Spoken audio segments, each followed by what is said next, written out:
Let us begin slowly. Find your most comfortable position. Let your body sink into the pillow or chair and allow your mind to wander. There is no need to rush, because the story you are about to hear does not require you to understand everything all at once. This is not a tale that demands you to stay alert. In fact, the deeper you sink into silence, the more this story will find its own way to your softest awareness. We will walk slowly, tracing through pages of history that are often overlooked because no one considers them important. Yet sometimes the forgotten things hold the strangest mysteries that can never be explained. Like the ink from an ancient manuscript that never dries even after 5 full centuries. Close your eyes for a moment and imagine a small room hidden in the corner of a monastery no longer mentioned on any map. Its walls are made of old stone, damp and always cold, even when the sun is blazing outside. In the center of that room, there is a simple wooden table, covered in fine scratches and deep black stains that can never be erased. On top of that table lies a manuscript, its cover made of fragile leather, yet it still gleams oddly under the candlelight. This manuscript is not large, nor is it adorned with golden ornaments or colorful illustrations like other ancient texts. It is simple, almost boring, but there is one thing that makes it impossible to consider ordinary. The ink used to write on its pages never dries.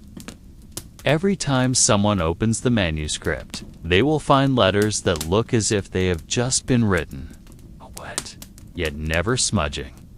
Even when touched by fingers, the ink remains in place, refusing to transfer to human skin.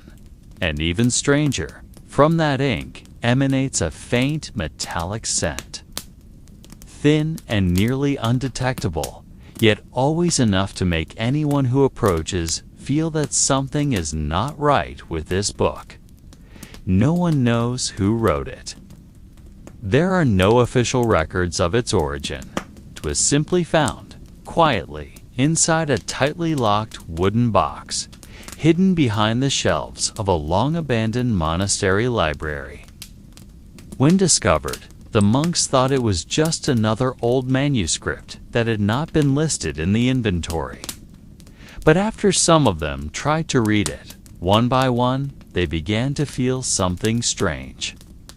They said the letters in the manuscript seemed to change slowly, adjusting themselves to whoever was reading. The sentences moved, rearranging themselves, delivering messages understood only by the person staring at the page. Tonight, you do not need to think about whether this story is real or just a legend. The world of history is full of empty spaces filled with tales like this. Stories that are unproven yet cannot be completely denied. All you need to do is let your mind flow with these words. There is no obligation to grasp everything with logic. We will simply sit together, you and I, leafing through pages of a story that slowly reveals its own little secrets. And at the end of this journey, perhaps you will discover that sometimes the most perplexing mysteries are the ones that never need an answer. Breathe slowly, let the air flow in and out without force, and imagine the sound of footsteps echoing through empty stone corridors. Those corridors have been walked by many, yet none have left a lasting mark. Everything passes, everything is forgotten, except for the objects that refuse to sync with time. And among those objects, there is the manuscript we are speaking of tonight. A small, simple book, yet it has its own way of continuing to speak, even when no one is reading it. Imagine the hands that have once turned its pages. fingers rough from working in the fields, or smooth from holding a pen. Every person came with a different intent. Some sought knowledge, some sought answers, and others were simply driven by curiosity. Yet, without them realizing, the manuscript never gave the same answer to two different people. It whispered, but its whispers always adjusted to whoever was listening. Not loud, not forceful, just a gentle nudge that made anyone feel as if they were reading something written specifically for them.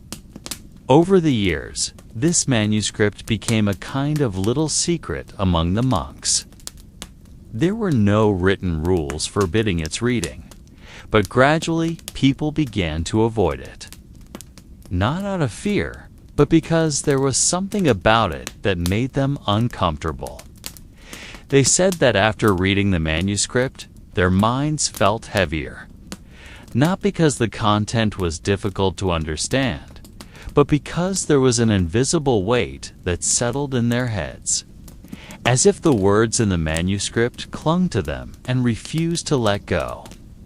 Yet strangely, no one was ever able to clearly remember the content of the manuscript. People only remembered the feeling it left behind, a sensation as if they had just been told something very important, but the moment they tried to recall it, it evaporated, like a faint dream in the early morning. And from there, stories began to grow. Some said the ink of the manuscript was made from materials that should never have been used for writing. Not ordinary ink, not from plants or minerals, but something taken from the human body itself. Rumors speak of a writer in the past who was obsessed with the idea of eternal writing. He believed that words could only live forever if written with the essence of life itself. There are no official records of who he was, or whether this tale is true. But in the old monastery corridors, whispers of a scribe who mixed his own blood into ink still persist, though faint and barely audible. Tonight, you need not be afraid. This story is not about a curse that hunts anyone who listens. We will simply sit together, letting our imaginations slowly walk among the shadows of the past. No one will knock on your door. No one will emerge from the darkness. All that exists is an old manuscript, lying quietly on a table, waiting for someone to merely open its pages and listen to whispers that never cease. Whispers that, somehow, have endured for 500 years, never drying, never fading. Imagine we are walking backwards, slowly piercing through the veil of time that covers the past. The wind you hear now does not come from a fan or air conditioner, but from the damp breeze sneaking through the cracks of an ancient building. The year we are visiting tonight is 1473, a number that, for most people, holds no particular meaning. No great wars are recorded in that year, no coronations of kings, nor groundbreaking discoveries that changed the world.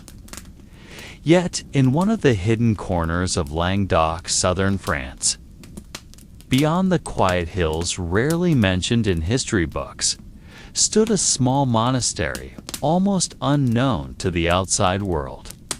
Its name was Saint-Thème Monastery, a place that, even in its own era, was filled more with silence than with prayers.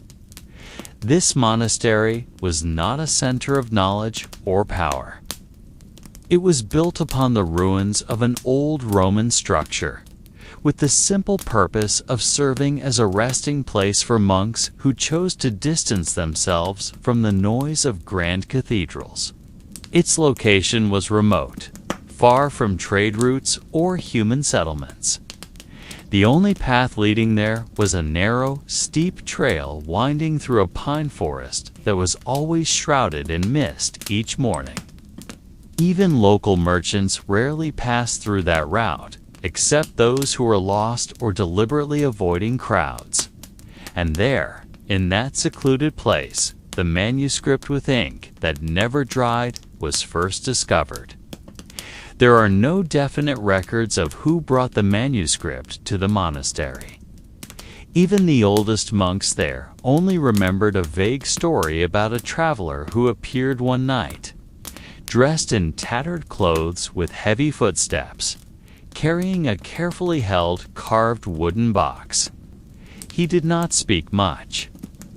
He merely placed the box in the monastery's small library, bowed slowly to the monks, and then left without giving his name, as if he were merely a messenger for something greater, something that did not wish to be known. The room where the manuscript was kept was not special.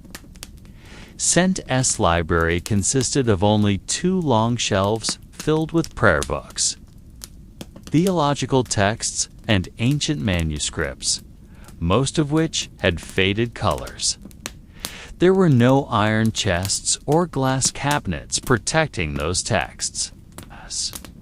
Everything was left open, exposed to the moist air and the relentless passing of time.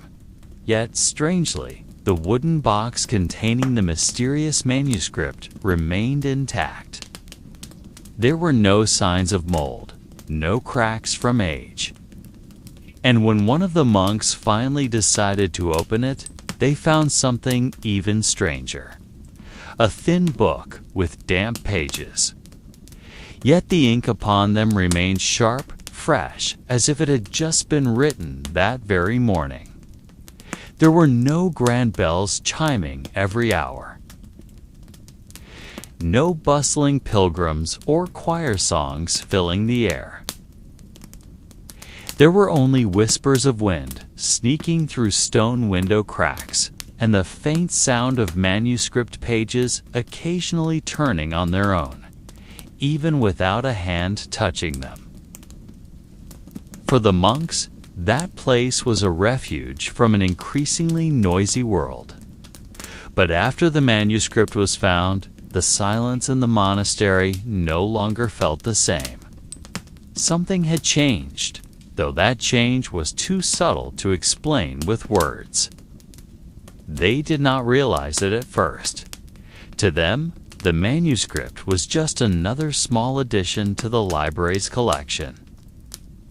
But night after night, more of them began to feel uneasy, as if the presence of the text brought a foreign breath into the monastery's walls. A breath that did not whisper in human language, yet was enough to make the hairs on the back of the neck stand up. Year after year passed, and the manuscript remained there, silent, yet never truly allowing anyone to forget it. Something changed at Sentem Monastery after the manuscript was opened. Though no one could point out exactly what was different. During the day, everything seemed to proceed as usual. The monks woke up before sunrise, chanting their morning prayers in the simple stone chapel, then continued with their monotonous daily tasks. They cleaned the courtyard, tended to the small herb garden, or painstakingly recopied old manuscripts whose ink was slowly fading with age. Yet amidst these routines, a subtle nuance began to creep into their days. A sense that they were no longer alone, even though the number of heads in the monastery remained the same. That feeling came without sound, without clear signs. Yet each passing day, it became harder to ignore. Some of them started to feel that the stone corridors, once so familiar, now seemed longer than before. There were faint footsteps echoing, even though they knew no one was there. The narrow windows overlooking the monastery courtyard sometimes reflected shadows that did not match the position of the light. But whenever they tried to trace the source, everything returned to silence. The library, where the manuscript was kept, became the focal point of this strangeness. There were no prohibitions against entering, yet the monks instinctively began to avoid it.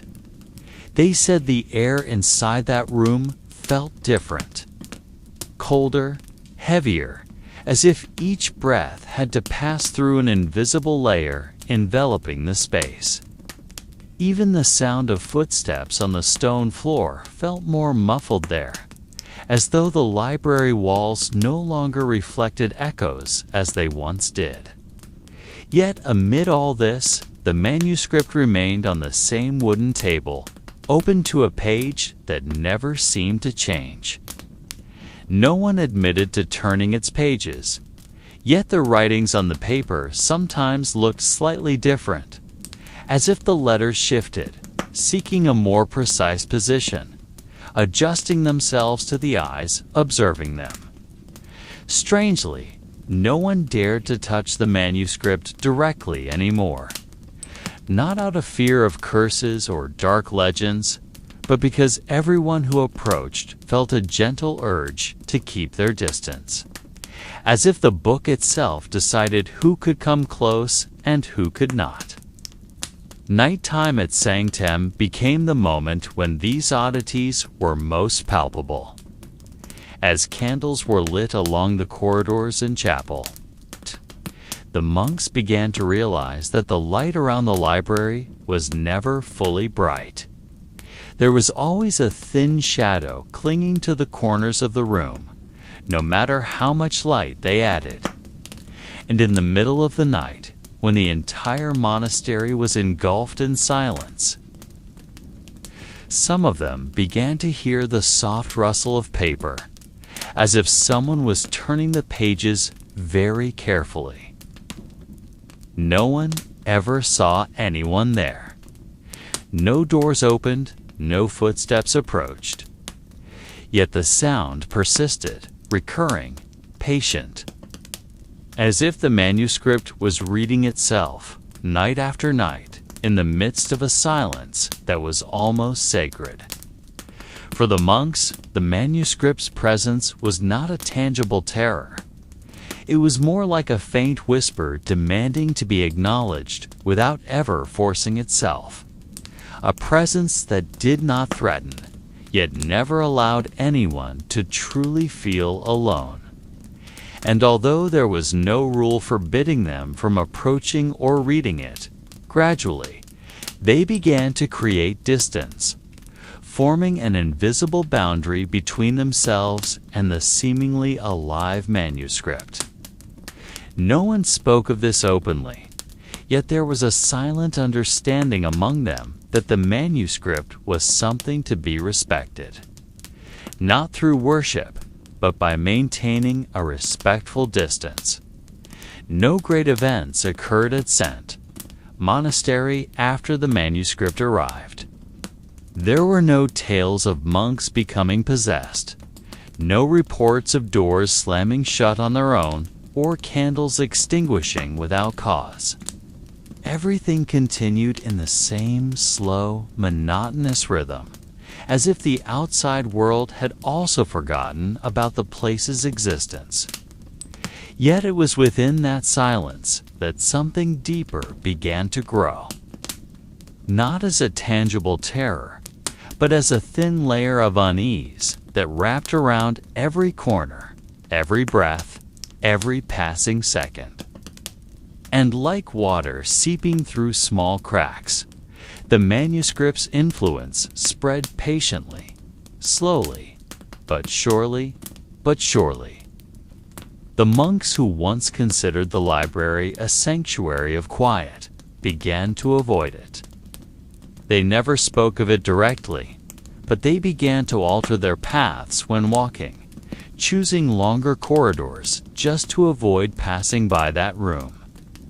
Some began lighting extra candles near the library door, as if additional light could push away the strange sensation waiting beyond its threshold.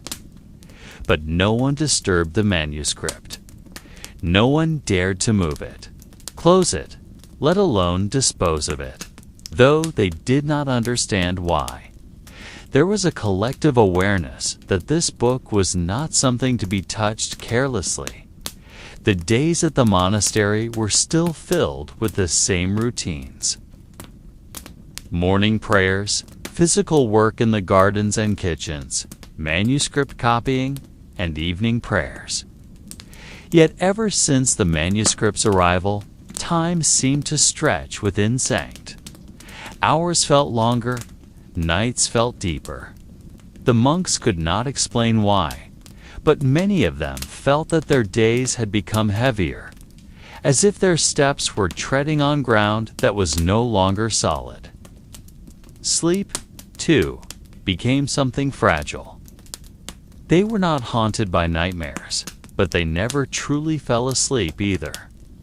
A sensation of hovering on the edge of consciousness and slumber, where images of the manuscript's pages kept appearing, dancing behind their closed eyelids. Yet beneath all this, there was no anger, no tangible threat. The manuscript did not bring disaster, nor did it curse anyone who approached it. It simply existed, remaining in its place, like a fragment of history that refused to be forgotten. And perhaps that made it more dangerous than any ghost story. For humans are accustomed to fearing things that strike them forcefully, but are less wary of something that slowly seeps in, altering thoughts unnoticed, eroding the boundary between what is real and what is merely a shadowy figment of the mind. Sanct in the year 1473 became quieter than usual. But it was not a soothing silence. It was a silence that felt like a fine web, slowly ensnaring, binding anyone who stayed within it long enough. And in the midst of that silence, the manuscript with ink that never dried continued to open its pages, even though no hand touched it. A small, simple object, yet with a presence that gradually shifted the balance of space around it. No one knew whether the manuscript was truly alive or whether it was merely the monks' imaginations, amplified by their own loneliness. But one thing was certain. From the first night the manuscript was opened, sent, monastery was never the same place again. And now, as we progress further into this story, we will begin to step closer. We will sit beside the wooden table where the manuscript lies. We will observe how the monks who still remain there carry out their days, trying to maintain their routines amidst the lingering unease. There will be no screams, no bursts of madness. Only small, seemingly ordinary activities, yet every movement tinged with the faint whispers of ink that remains alive. As if the manuscript is slowly teaching the monks to listen to something older than their prayers. Morning at Sentem Monastery always arrived slowly. The sun was rarely seen in full. Only its soft reflection filtered through the thin mist that clung to the hills. When the small bell in the chapel rang gently, the monks rose from their stone cells, wrapping cold wool robes around their bodies, and walked toward the chapel with unhurried steps. No one spoke, no one hurried. Each footstep seemed to acknowledge that time in this monastery flowed to a different rhythm, as if minutes and hours were merely concepts borrowed from the outside world. They sat on long benches made of aged wood, chanting their morning prayers in hushed voices, just enough for the stone walls around them to hear. Outside, dew dripped slowly from the edges of the roofs, creating a faint rhythm of water drops. There was no bustle of the world here, no news of kingdoms, no word of wars or trade. There was only a simple cycle: pray, work, eat modestly, then pray again. Yet, since the manuscript arrived, this simple daily routine carried another layer that was invisible yet palpable.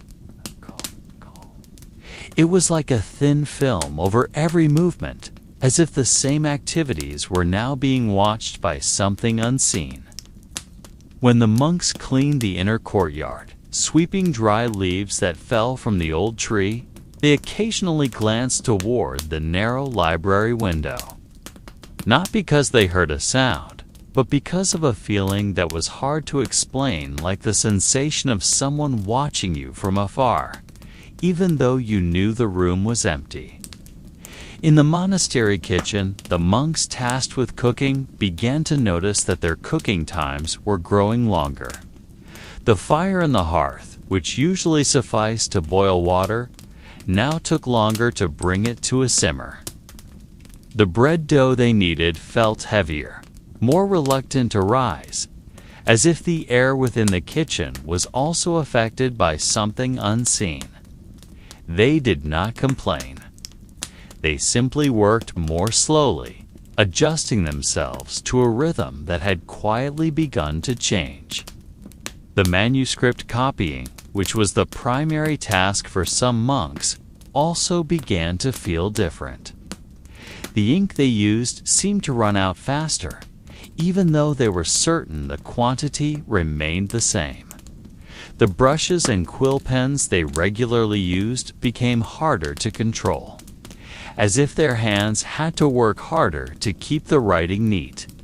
And amidst the lines of copied text, some of them began to see faint shadows of letters. Shapes they had not written, yet appeared in the corners of their vision. Not clear enough to read, but sufficient to make their fingers hesitate as they wrote. The days at Santem were still filled with the same silence, yet that silence was no longer an empty space. It became something active, like an invisible web that gradually ensnared their attention, forcing every thought to drift back toward the manuscript lying still in the library. The monks tried to resist, tried to focus on their prayers, on the manual work they performed with diligence. But behind it all, there was a gentle pull that never left. Not a compulsion, but a soft tug that seemed to say, "Look at me. Listen to me. I am still here." And amidst all those small activities, the manuscript with ink that never dried remained still, lying open on a page that seemed to wait for someone to read it. No one approached. No one dared to touch it. Yet still, every footstep, every breath within the monastery seemed to be guided by a soft rhythm emanating from the manuscript. A rhythm that was inaudible, yet felt real within their chests. As the days continued to pass, the monks at Sankt began to realize that their routines were no longer entirely under their own control. They still chanted prayers, still swept the courtyards, still copied sacred texts with patient hands. But something in the way they moved, the way they breathed, was slowly changing. It wasn't a sudden, explosive transformation, but more like a small stream of water that continuously eroded stone. Slowly, yet surely. They no longer worked with a rhythm that came from within themselves, but rather with a rhythm seemingly borrowed from the heartbeat of the manuscript resting silently in the library. No one instructed them to act this way. No new rules were implemented. Yet, one by one, the monks began to perform small, uniform actions, as if following a pattern that had never been taught. They began sweeping the courtyard at the same time, bowing at the same angle, copying manuscripts with identical hand pressure. Even the sound of their footsteps on the stone floor now echoed like a coordinated rhythmic beat, though they never discussed it. In the kitchen, as they kneaded bread dough, their hands moved in perfect sync, like seasoned weavers who had practiced for years to align their motions. No one questioned this. To them, the uniformity felt natural, like part of life in the monastery. Yet, with each passing day, it became harder to discern which movements truly originated from personal will, and which were merely echoes of something greater, older, that had silently slipped into their consciousness. There was a young monk named Brother Albin, once known as the fastest scribe in the monastery. His hands were nimble, his eyes sharp, and he always completed his tasks faster than his peers. But since the manuscript's arrival, he had become the slowest. Not because he was lazy or had lost his skills, but because every time he sat at his desk, his hand would pause mid-sentence.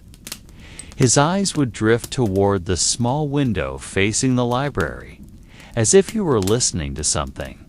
No sound was heard by the others, yet Brother Albin often smiled faintly, as though engaging in a silent conversation only he could hear. He never spoke of it to anyone. No confessions, no complaints. But day by day, the manuscripts he copied became slower in progress, and increasingly. In between the lines of text he transcribed, small marks appeared that were not in the original texts. Symbols that held no clear meaning, yet seemed as though his hand was trying to record something unspoken, something beyond words. The other monks began experiencing similar things, though in different forms. Some started dreaming of letters that moved, flowing like rivers across the walls of their cells. Some felt they heard faint whispers when they bowed at the altar.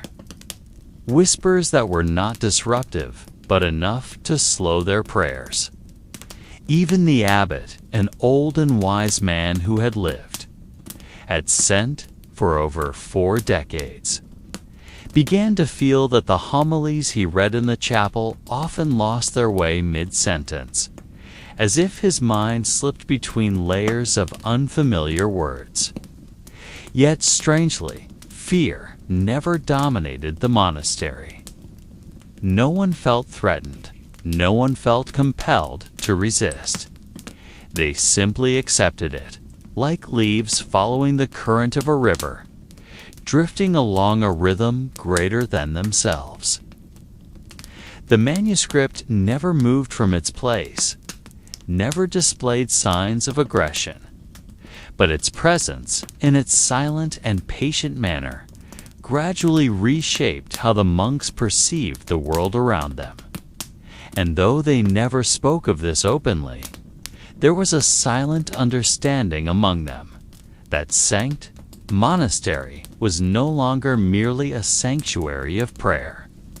It had become a space where the boundary between mind and object began to blur. A place where the movement of a hand copying a manuscript was no longer just a physical activity, but a subtle bridge to something deeper, older, waiting to be heard by those patient enough to stop questioning. The days at Sentem began to change, though no one openly acknowledged it.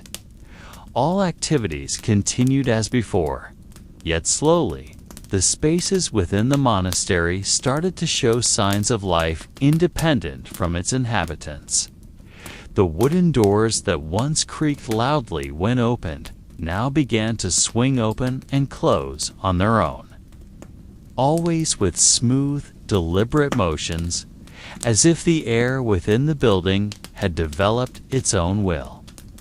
There was no sound of wind, no breeze felt on the skin, yet whenever a monk approached a door, its hinges would gently move, waiting for them to enter without needing to be touched.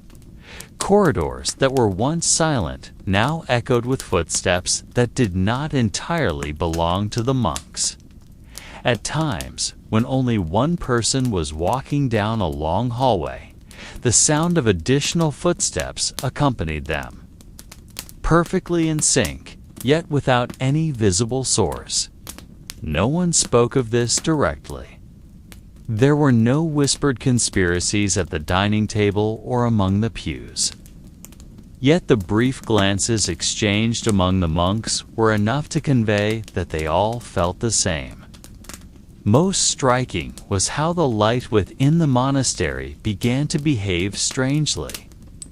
The candles lining the walls no longer cast steady flames. They remained lit, but their fires seemed to pulse, responding to a faint rhythm inaudible to human ears. Their glow did not flicker wildly as if blown by wind, but trembled gently, as if breathing in harmony with the building itself. And at certain moments, especially at dusk approaching night, the shadows cast by these flames seemed to no longer follow. The light source instead, moving with a logic of their own, climbing walls, tracing floors, and sometimes disappearing before reappearing in unexpected corners. The monks adjusted to all these changes without protest, as if they understood that resistance would only exhaust them. They began to move more gently, more in tune with the space around them. When they entered the library, they stepped with an almost ritualistic silence, though no rule required such conduct. Only a few still dared to enter, yet those who did always felt the same: heavier air, a faint metallic scent slowly becoming part of their breath, and the sound of whispering paper, though no hand was turning pages. Brother Albin, who now often sat quietly at the scriptorium desk, began to feel that the wooden table in front of him had a heartbeat of its own. Not loud, not disturbing, just a subtle vibration felt at his fingertips whenever he touched its surface. He began to align his pen strokes to this rhythm, writing with a cadence he was unaware had taken control of his wrist. The texts he copied remained legible, yet upon closer inspection, there were faint patterns beneath the ink lines, patterns he had not intended, yet appeared nonetheless, like mute traces of something slipping between his work. In the chapel, the chants of prayer sung by the monks began to sound different. Their voices remained soft and devout, yet the harmonies sometimes drifted slightly, creating peculiar tones not written in their hymnals. They did not do this intentionally. The odd rhythms emerged on their own, like another voice weaving itself between the verses of their prayers, adding a layer only audible to those quiet enough to listen. And amidst all of this, the manuscript with ink that never dried remained in its place, silent yet never entirely passive. It became the gravitational center of everything happening, slowly but surely drawing every attention, every breath, every vibration within the stone walls. St. Monastery, once merely a refuge from the noise of the world, had now become a space where everything living and inanimate moved to a subtle rhythm, dictated by the ancient pages that smelled faintly of rusted blood. No one knew whether the manuscript truly possessed a will, or if all of this was merely a reflection of their minds, increasingly trapped in a deep, meditative loop. But one thing was certain: the monastery itself had begun to listen. The stones in its walls, the wooden floors, the air filling every corridor had now become part of something greater. Something unhurried that did not need to explain itself, yet continued to wait, slowly preparing a space for anyone who lingered long enough within it to eventually understand. The greatest change felt by the monks of Scent was not in the subtle movements they now performed, nor in the faint whispers that seeped into their prayers. The greatest change came slowly, shapeless yet increasingly binding. They began to lose their sense of time. Not because they forgot or were careless, but because within the monastery's walls, time itself started to ignore them. Day and night became blurred, not because of overcast skies, but because the hours that once felt certain were now merely a flow without source or destination. The small bell that had always marked their daily life still rang, yet its sound felt increasingly distant, as though a layer of air separated them from its chime. There were moments when the monks sat in silence, waiting for the next bell, only to realize they had missed several hours without noticing. There was no panic. No one questioned why.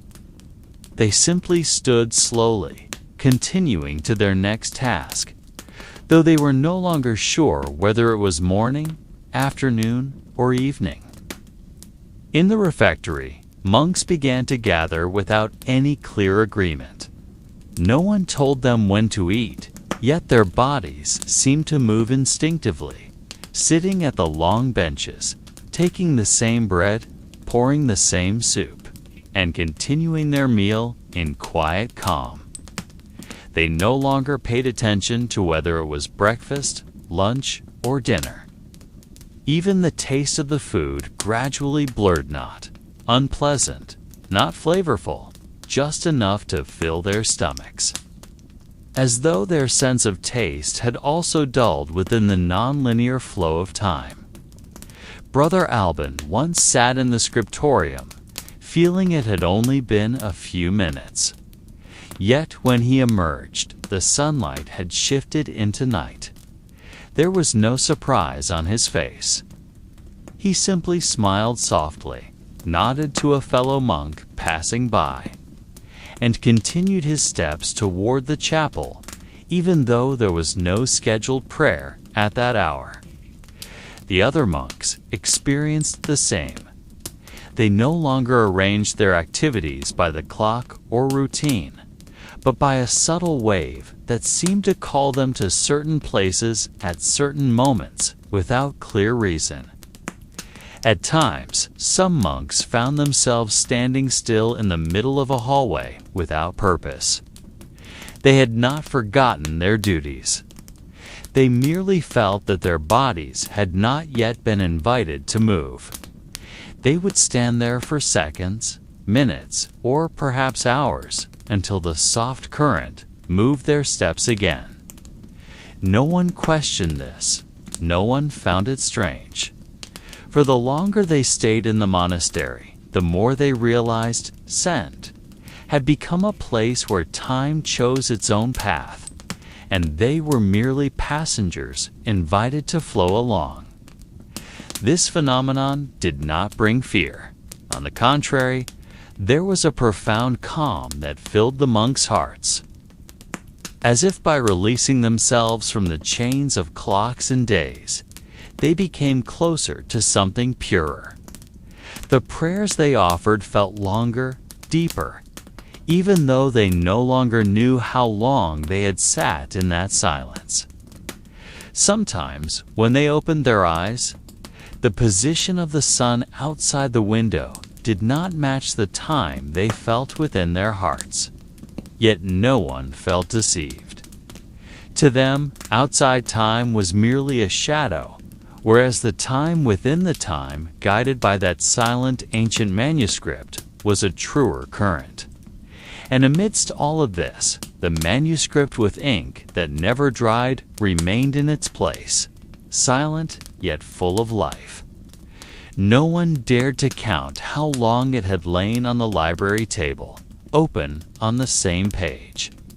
Yet, strangely, none of them felt the manuscript was old. There was no dust upon it, no faded stains on its edges.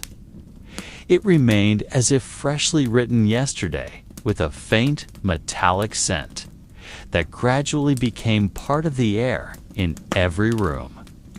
The monks never spoke of their feelings towards the manuscript with words.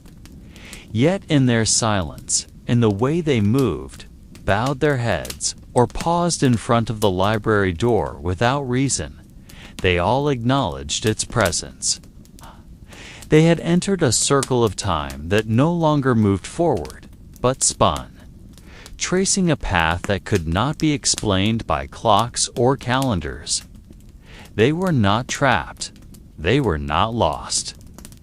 They had merely become part of a deeper rhythm, spinning beneath their consciousness, binding them without chains, only with a soft vibration that grew increasingly familiar. A question had begun to quietly grow in the minds of the monks at Sent, a question unspoken, yet slowly infiltrating every movement, every breath, every glance exchanged in the silent corridors. It wasn't a question about the contents of the old manuscript resting in the library, nor about who had written it, or why its ink never dried. The question was far simpler, yet far more unsettling. Were they the ones reading the manuscript, or was the manuscript the one reading them? No one truly knew when this question first appeared. Perhaps when Brother Alban began writing with a rhythm that wasn't his own. Perhaps when invisible footsteps began to fill the hallways. Or maybe when they started to feel that hours and days no longer mattered within the monastery's walls.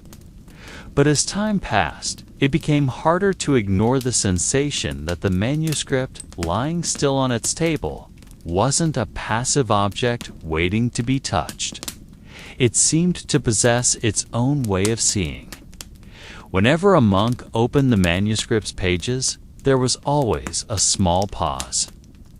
Not out of hesitation, but because it felt as though the page was examining who was gazing upon it. Like the silent gaze of someone who knows you deeper than a name.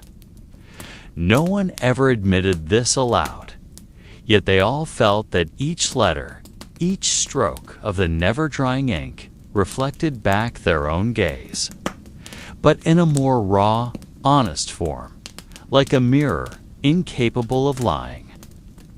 Brother August, one of the oldest monks, at Sanct, once stood for nearly an hour before the manuscript's table without touching it. He simply stood, letting his gaze fall upon the open page.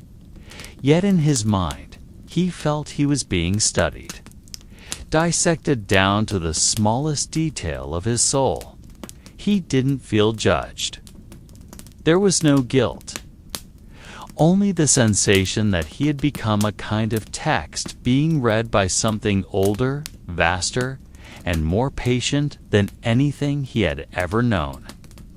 Over time, the monks increasingly felt that their activities within the monastery were not tasks they performed to pass time, but sequences of gestures being read by the manuscript itself. Every step they took in the hallways, every chant they recited, even the way they breathed while copying texts, all seemed like parts of a narrative being rewritten by eyes that never closed. They began to realize that perhaps they were not readers of the manuscript, but characters being observed, tested, and understood by something written beyond the ink that never dried. Yet despite this growing awareness, no fear took root. No one felt threatened. On the contrary, there was a strange peace that emerged from the feeling of being watched by something that did not rush to judge, did not seek to correct or punish. The manuscript simply read with inhuman patience, with a curiosity devoid of ambition. It demanded no understanding, imposed no meaning.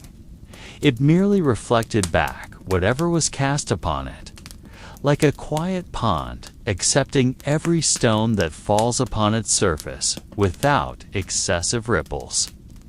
One night, Brother Matthew, who usually avoided the library, found himself stopping in front of the manuscript. He had not planned it. His feet had simply carried him there, and before he knew it, he was seated on the cold wooden chair, staring at the open page. He did not read the words upon it.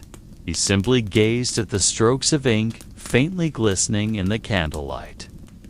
Yet in that silence, he felt his own mind being traced, mapped by those patterns. As though a delicate bridge stretched from the manuscript into his thoughts, Brother Matthew did not feel fear.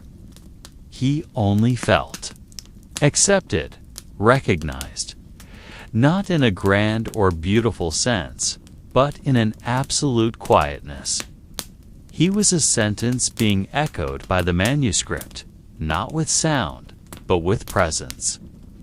And that night, as he stood and left the library, he carried nothing with him except the feeling that perhaps in that place, reading and being read were not two separate acts. Perhaps within the walls of scent, every eye that gazed upon that page was, in truth, becoming the page itself. Nights at Suntem had always been quiet, but in recent months that silence felt deeper, as if the monastery sank further into itself with each setting sun.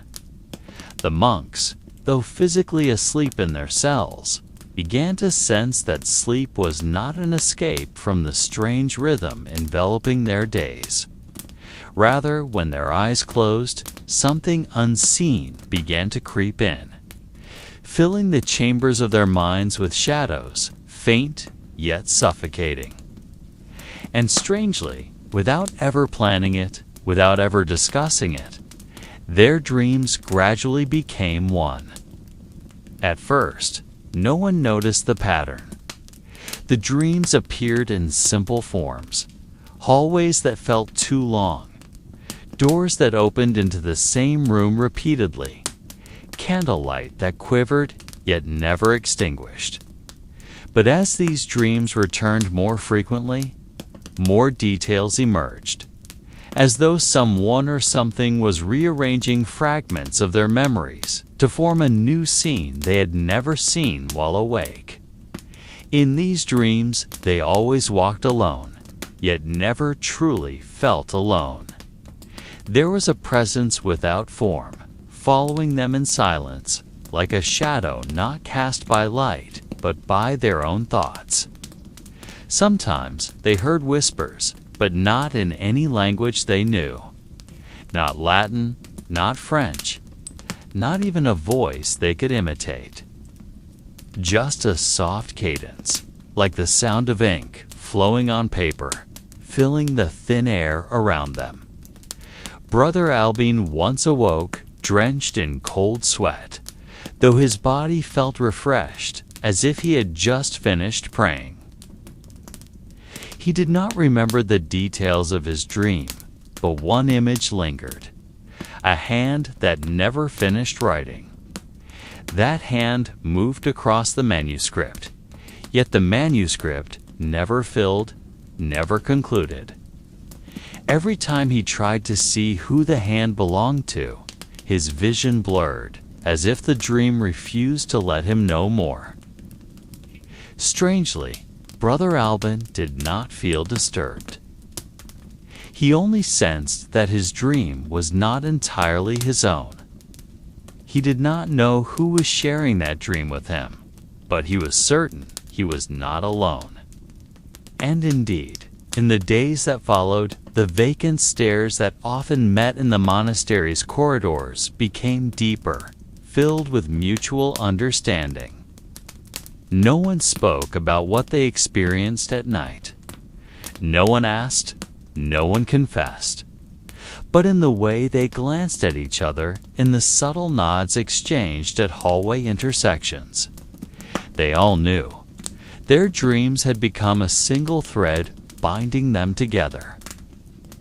In these dreams, the library was always the final destination, yet never a place they reached. Every time they approached, the distance to the library door seemed to stretch, making their steps heavier, slower. Yet they did not stop. They continued walking, even as their breath became part of the air filling the space around them. Air that carried a faint metallic scent, a scent that had become familiar to them even while awake. Night after night, these dreams became clearer, yet never fully understood. They found no message, no revelation, only a repetition of movements, a repetition of atmosphere, as if the dream itself was trying to understand their existence, just as they were trying to comprehend the manuscript that never dried. There was no ending, no climax, only a journey in silence, through corridors seemingly built upon their own memories. Brother August once felt that in his dream he was reading a text, but not a text before his eyes. It felt as though the text was written behind his eyelids, following every blink, every breath. He did not read with his eyes, but with a mind submerged in a flow of words that could not be remembered upon waking. Yet each time he awoke, there was a sense that he had carried something back with him, though he could not name its form or meaning. And those nights continued, eroding the boundary between sleep and wakefulness. The monks never shared their stories verbally, yet each step they took during the day began to mirror their movements within the dream. They walked with the same cadence, as if retracing a journey they had already taken the night before. They paused at the same corners, turned toward the same shadows, though no one truly knew the reason behind these motions. Everything felt natural. Everything felt as though it had been written, whether on paper or within themselves. There was something the monks of scent began to notice, though they never spoke of it openly. It did not come as a revelation or a sudden discovery, but as an awareness that slowly seeped into their routines. The old manuscript in the library, which they had always assumed remained still, unchanged, merely a sheet of text with ink that curiously never dried, was not entirely silent. It did not move, did not turn its pages, did not speak. Yet something within it began to shift, a change so subtle, so slow, that it could only be perceived by those who managed to achieve total stillness, just of the body, but of the mind. In a monastery filled with a rhythm of prayers, manual labor, and repetitive footsteps, achieving total stillness was no easy feat. Yet instinctively, some monks began to realize that when they sat before the manuscript without intention, without expectation, simply letting themselves dissolve into pure silence, a faint vibration would begin to emerge. This vibration was not a sound, nor was it light. It was a shift in the sense of presence, as if the space around the manuscript exhaled a breath that could neither be heard nor seen. Brother August was the first to feel it. He had not intended to read the manuscript that day. He simply sat, exhausted after a long session of copying texts, letting himself sink into the familiar silence. Yet, amidst the stillness, he began to feel that the patterns of ink on the open page were not entirely the same as before.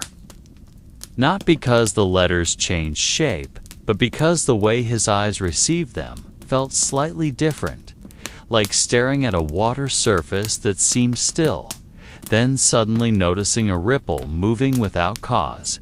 He did not utter a word. He did not seek explanation. He simply let himself drown in that uncertainty, allowing his gaze to rest upon the page that appeared the same, yet now felt more alive.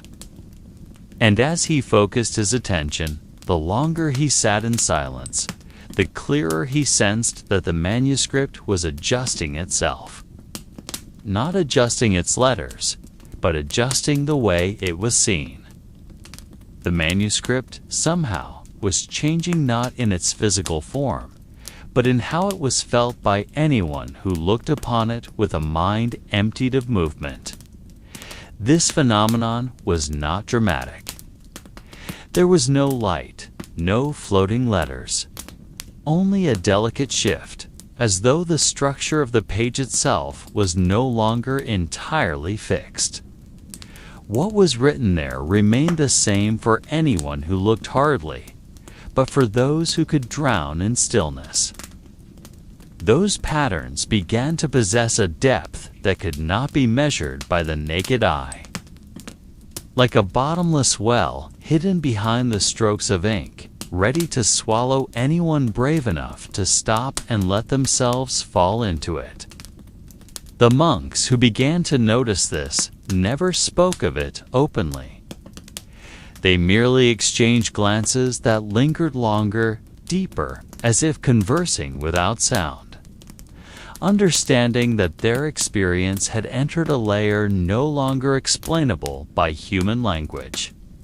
And every night, as they instinctively approached the manuscript's table not to read, but simply to be present, they knew that what they sought was not written knowledge, but a subtle resonance that could only be perceived when one ceased to be an observer. In that total silence, the manuscript began to breathe, not physically, but existentially. It did not try to send messages, did not attempt to reveal secrets.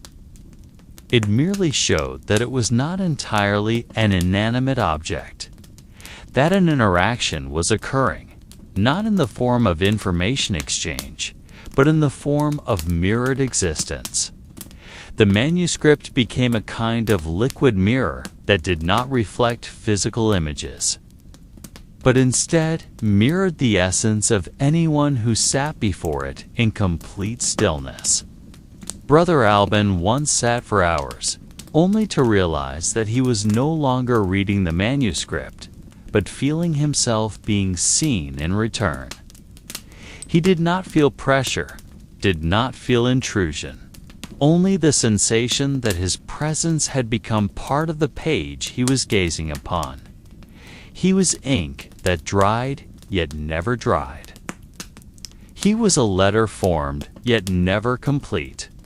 And in that moment, he did not know if he was still himself or merely a faint shadow captured by the manuscript in silence. This phenomenon never became a topic of conversation among them.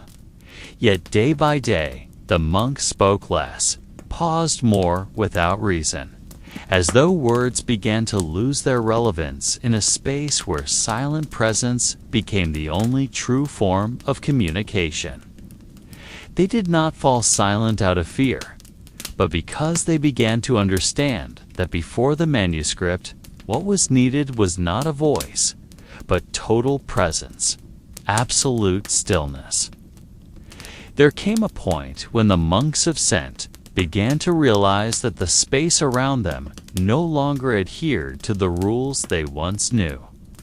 This did not happen suddenly. No walls shifted, no floors cracked. There were no physical changes they could point to as evidence. Yet slowly, every corridor, every curve of a staircase, every archway, began to exhibit strange symptoms that were difficult to explain.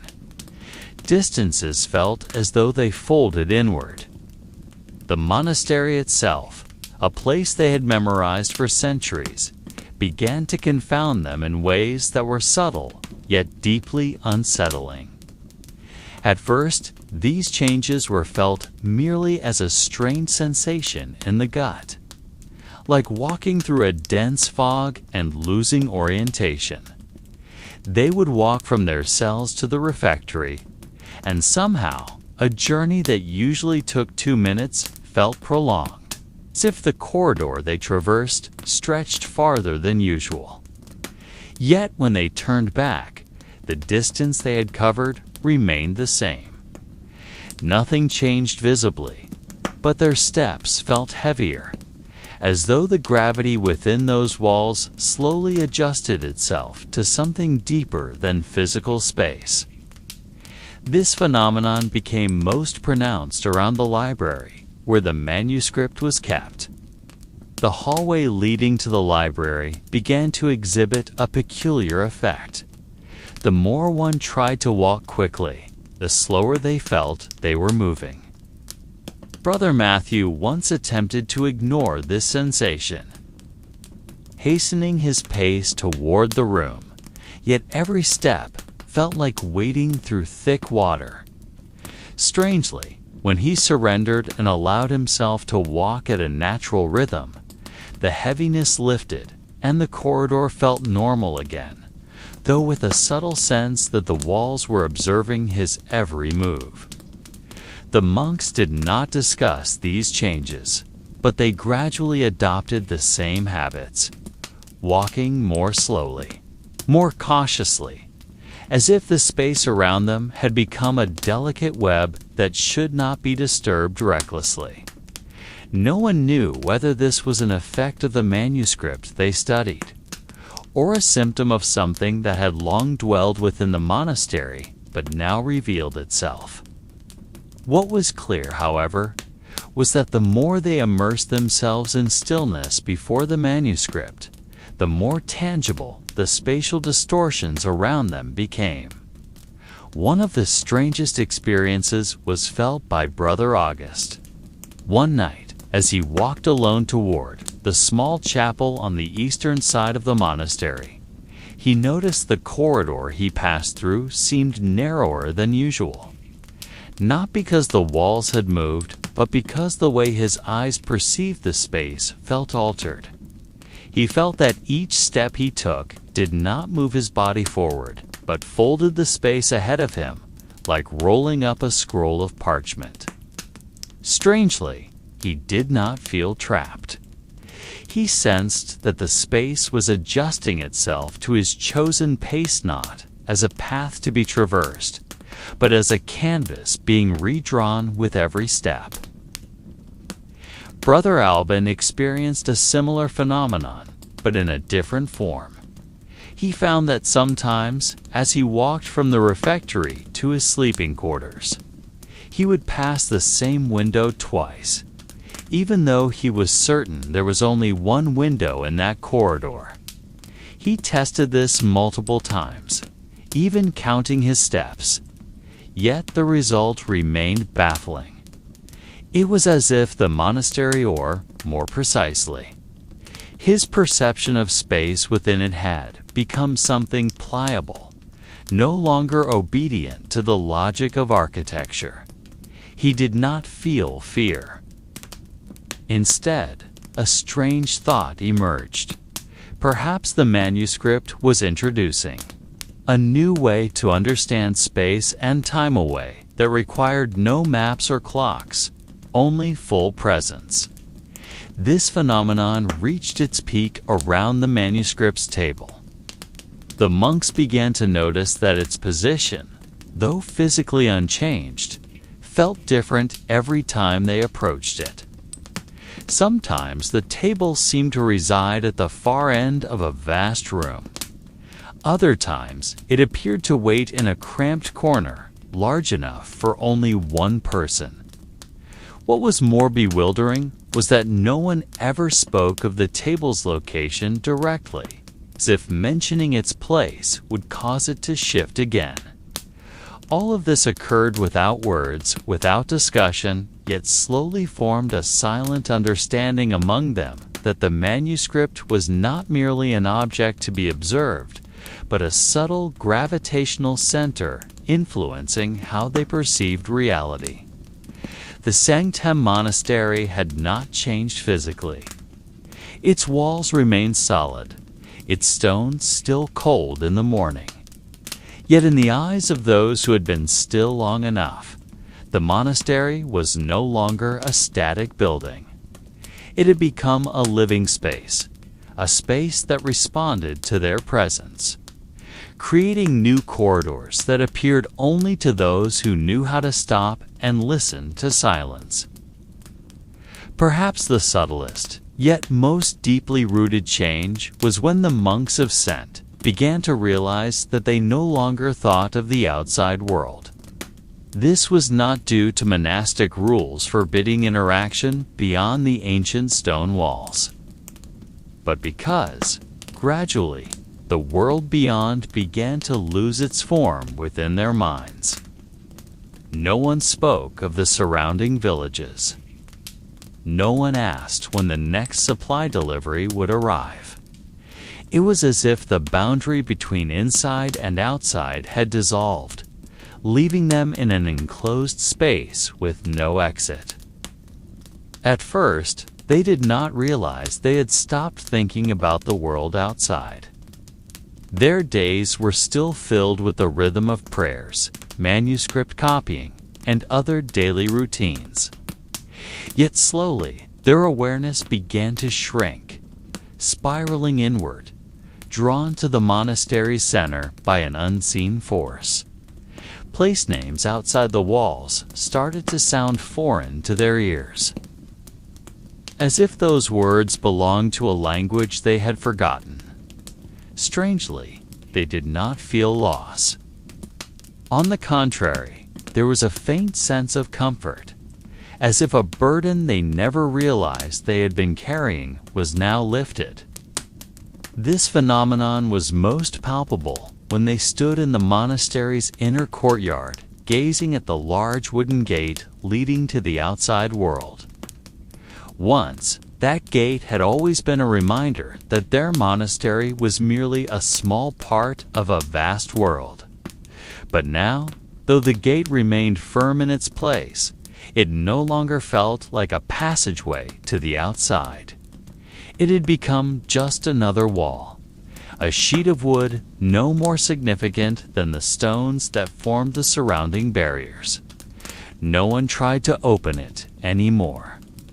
No one felt the need. Brother August once stood before that gate for hours, trying to recall the map of roads leading to the monastery. Yet the more he tried to remember, the more the lines in his mind blurred, as though those roads were no longer part of reality. What remained were faint traces, like water flowing over sand, disappearing every time he tried to follow them further. He did not feel anxious. There was only an odd sensation, as though he had now become entirely part of something deeper than mere physical space. Brother Albine experienced a similar phenomenon while in the scriptorium. Previously, as he traced his quill over parchment, his mind would often wander to thoughts of the village market, the sound of church bells, or distant fields. But now, as he wrote, no images emerged but the monastery's own walls. He did not know whether the market still existed, whether the bells still rang. Yet he knew for certain that the space around him had become the only world he recognized. Strangely, this shrinking world did not feel confined. On the contrary, it felt as if it were expanding not in physical dimensions, but in depth. For them, Sentem was no longer a building perched atop a hill, surrounded by forests and rivers. It had become a closed universe, a space without edges where their presence was the only thing filling the void.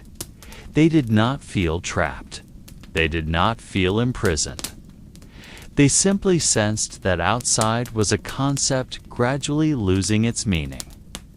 Every step they took within the stone corridors felt as though they were moving within an endless space, though logically they knew the monastery was small. This phenomenon also affected the way they spoke. The word outside became increasingly rare. Conversations about seasons, weather, or news from elsewhere ceased.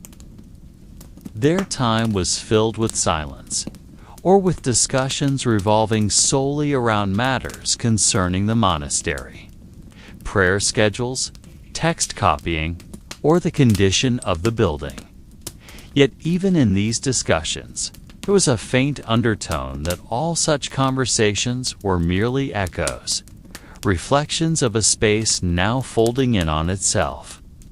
Brother Matthew once whispered to Brother Albine that he could no longer imagine the sound of birds in the morning. Not because he had forgotten how it sounded, but because his mind no longer found a place where that sound could exist. For him, the monastery had no morning or evening. It possessed only a silent rhythm, flowing from one prayer to the next, with no need for the sun to measure its passage.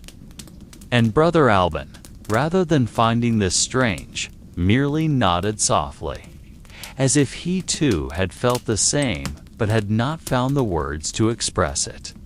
No one knew whether this change originated from the manuscript itself, or whether the monastery's long-standing silence had slowly eroded the boundaries of their consciousness.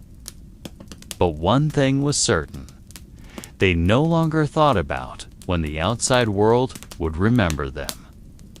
For to them, the outside world perhaps no longer existed. Or perhaps, the outside world had never truly existed to begin with. One by one, the monks of Sent began to feel changes that were not only affecting how they understood the outside world, but also themselves. At first, these changes were so subtle, they were barely noticeable.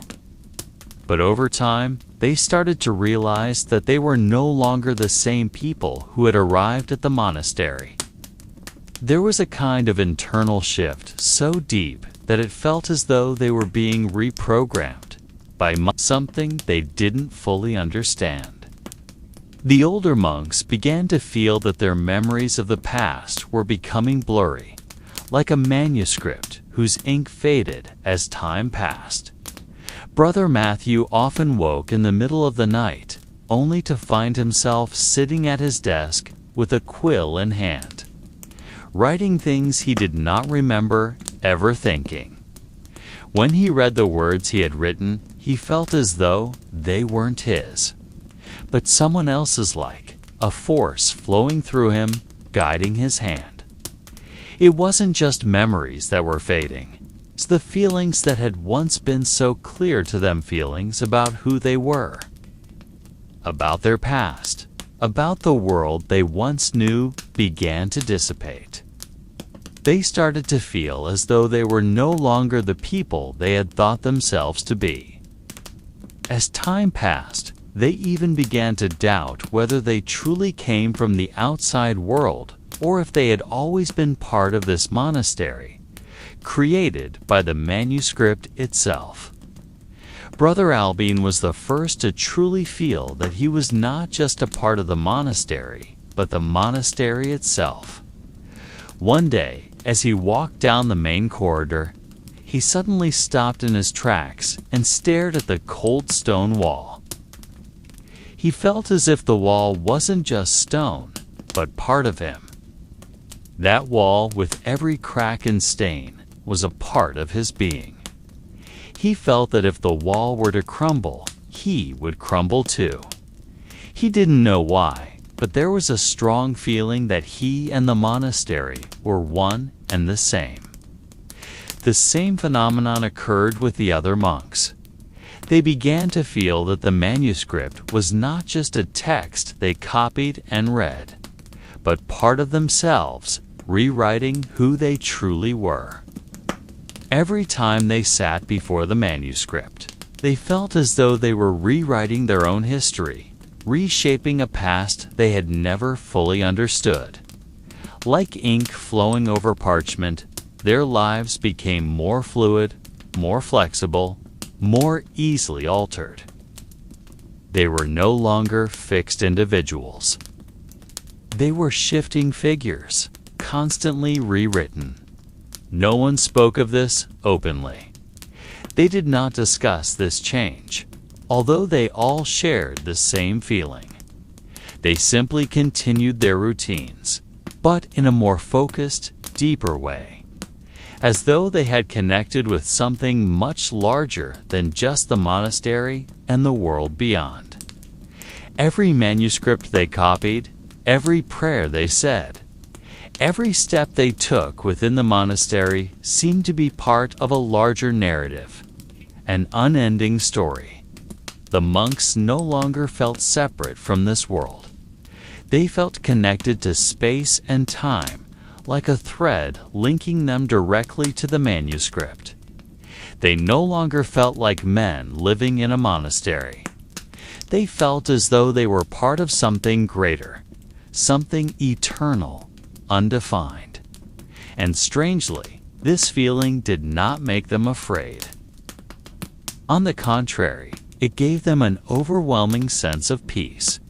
They no longer sought answers or explanations. They simply accepted the reality that they, like the manuscript, could never be fully understood. Meanwhile, the Singtem monastery continued to function as usual. The refectory was still filled with the sounds of spoons and plates clinking. Prayers were still sung every day, and the manuscript remained on the table, waiting to be copied again. But in their hearts, the monks began to feel that they were no longer just copying a text. They were copying themselves. Every letter they wrote was part of a transformation they could not control, a transformation that had started the moment they first encountered the manuscript. Like ink that never dried, they felt that their lives too would continue to flow, to change, without ever truly stopping.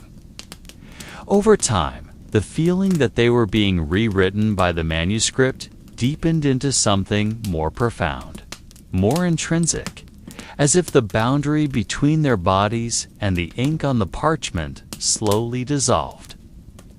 The monks of Singtem no longer felt that they were reading a text or even copying it. They felt that they were the text. Every sentence etched on the page, every line of letters penned with meticulous precision, was no longer a historical record or a prayer, but strands of their own existence, continually rearranged every day without end. Brother August, long known as the most meticulous scribe, began experiencing things that defied logic. As he pressed his quill to the parchment, he felt his hand was no longer guided by his own will.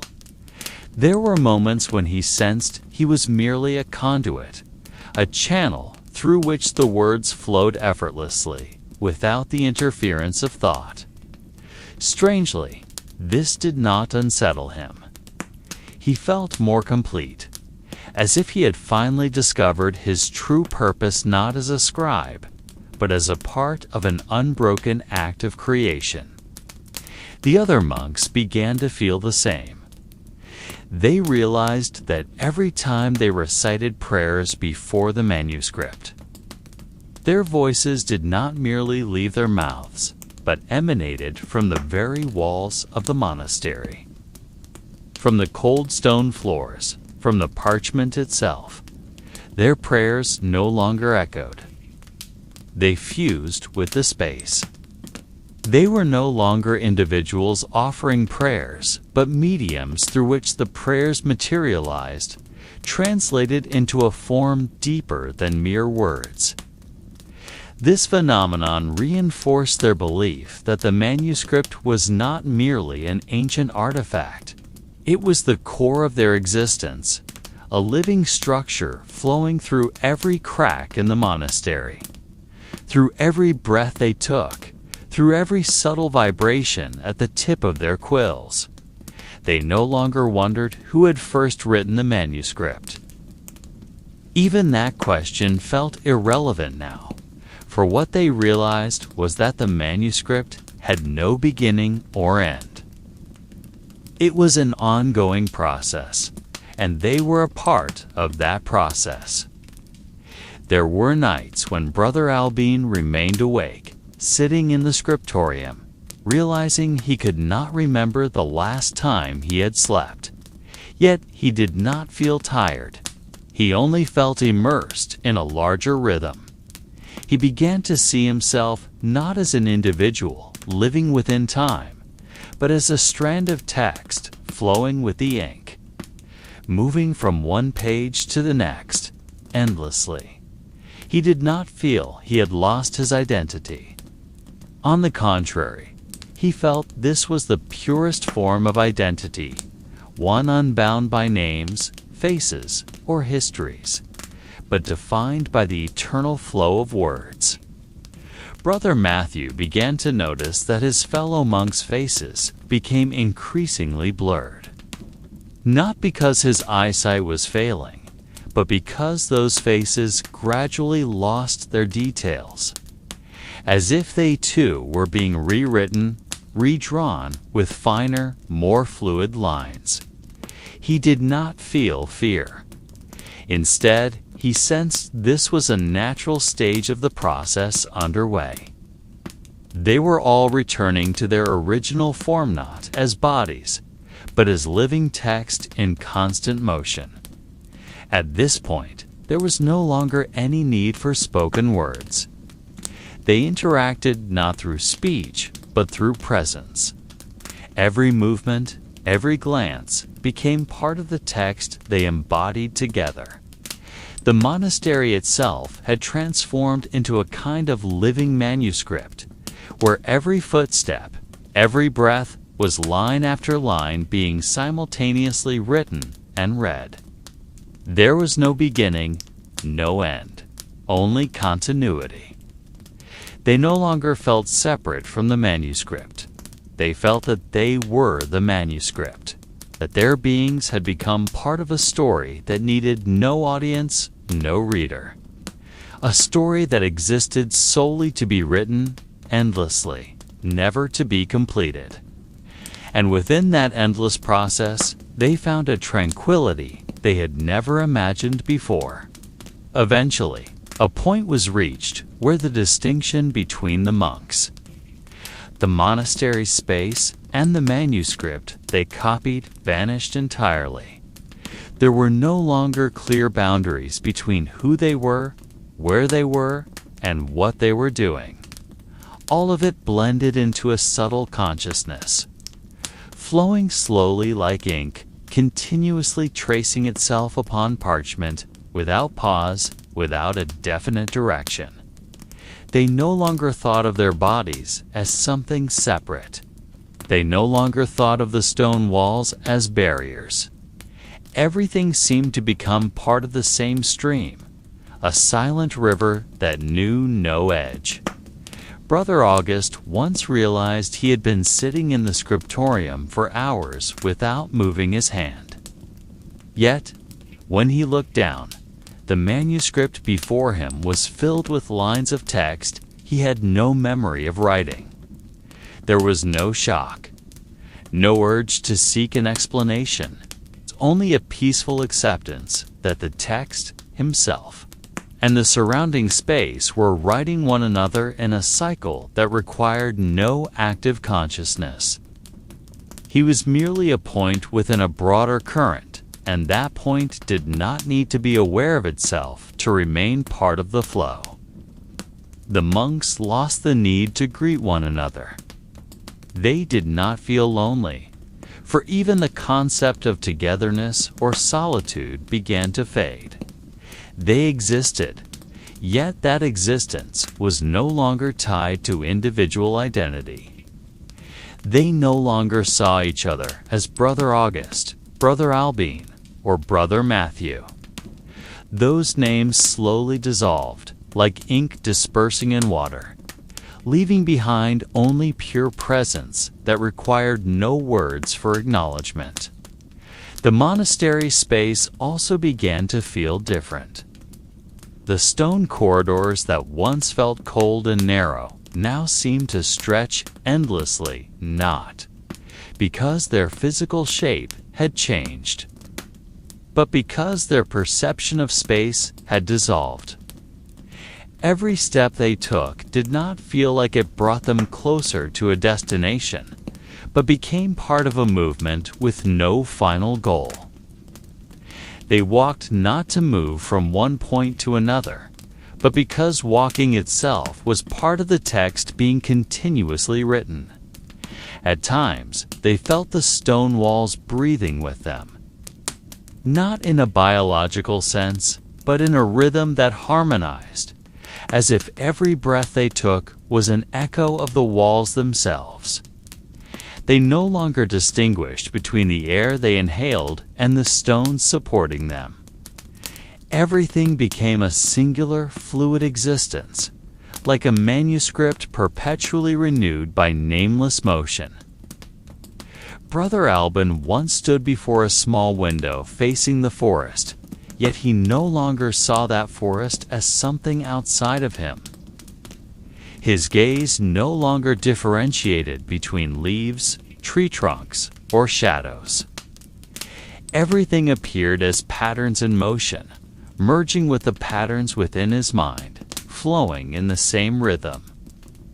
There was no outside. There was no inside. Only an uninterrupted stream, a living text writing itself with neither beginning nor end. The most striking aspect of this change was the deepening silence. Not an empty silence, but a full one, like a page that seemed blank, yet was filled with meanings that required no letters to explain. The monks began to feel that every passing second was not emptiness, but part of a larger narrative which never ceased its movement, even if no words were spoken. At this point, even time lost its shape. Day and night no longer served as markers. The sun rose and set, yet they no longer perceived the difference between them. They lived in a rhythm not measured by clocks or light, but by the flow of the manuscript filling their space and selves. Every second was part of the text. Every breath was a line needing no punctuation. They were not waiting for something to happen. They merely existed in an existence that continuously wrote and was written. At this stage, the monks began to feel that the sect, monastery, and the manuscript they copied were no longer just a place and an object. They began to realize, in a way that words could not explain, that both were living beings. Not living beings in the usual sense, not like humans, animals, or plants, but entities that breathe within a deeper dimension. An existence unbound by flesh or sound, but by a consciousness hidden within layers of stone and fibers of parchment. Brother Albin once felt a subtle pulse beneath his palm as he touched the wall of the scriptorium. It was not the vibration of footsteps, nor the echo of wind, but a steady, slow throb, as if the wall had its own heartbeat. He pressed his ear against the stone surface, and what he heard was not silence, but a faint sound, like blood flowing through the body of a giant in slumber. He did not feel fear. Instead, he felt embraced, as though the monastery acknowledged his presence as part of itself. The other monks began to feel the same.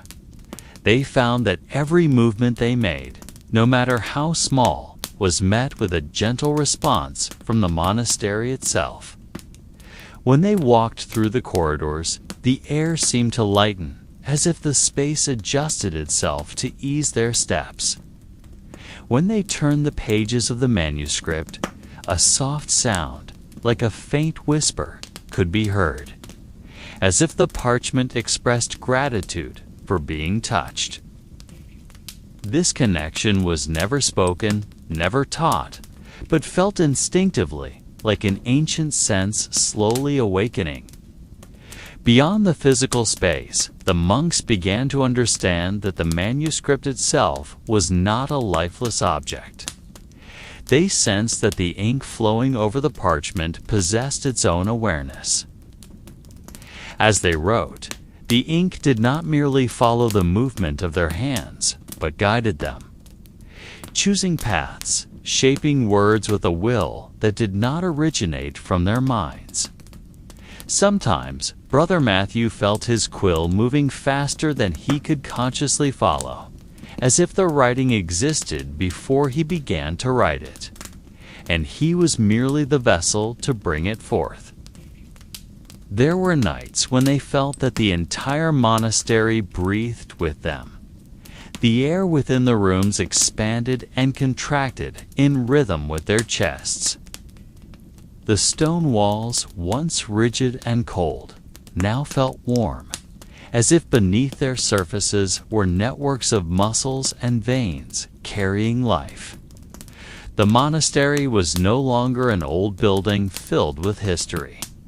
It had become a living, breathing body, and the monks were tiny cells moving within it, following the life rhythm of something far greater than themselves.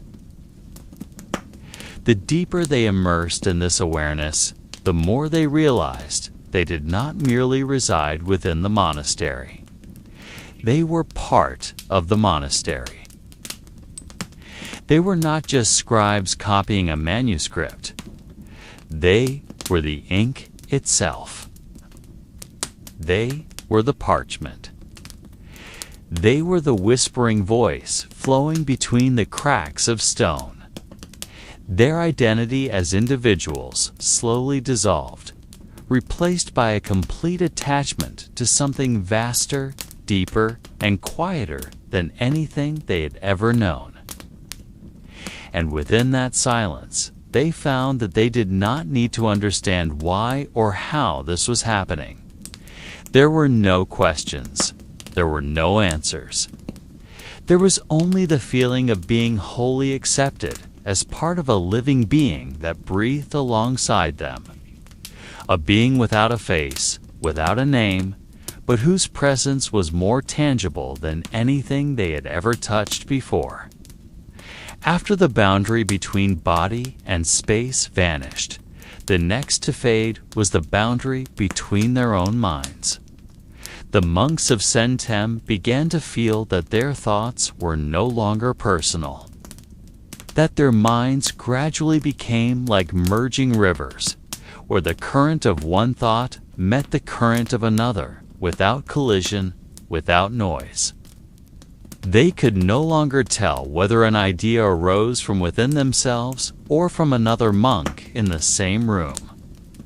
Everything flowed, kept moving, like ink filling letter after letter on parchment that never dried. Brother August once sat with his eyes closed for hours, yet his mind never felt empty. On the contrary, he sensed sparks of ideas, fragments of words and sentences coming and going, not from himself, yet they did not feel foreign. He could not name who thought them, but it did not matter. Every idea, every image that arose was accepted without question. There was no ego, no sense of ownership. It's only a gentle stream of consciousness moving unhindered among all who were present. Brother Matthew, who once often spoke aloud while memorizing prayers, now realized he no longer needed to utter words. The prayers did not leave his mouth, but flowed within him, alongside the stream of thoughts from the other monks. He could feel the presence of Brother Albin, Brother August, and the others not as figures before him, but as soft echoes within his awareness. There was no sound, yet there was communication. There were no words, yet there was complete understanding, clearer than any conversation they had ever shared. The scriptorium no longer felt like a place where individuals worked separately. Instead, it became like a vessel of shared consciousness where every line of text written by Brother Albin's hand reflected what Brother Matthew felt, and every letter penned by Brother August was an echo of the collective thought flowing among them.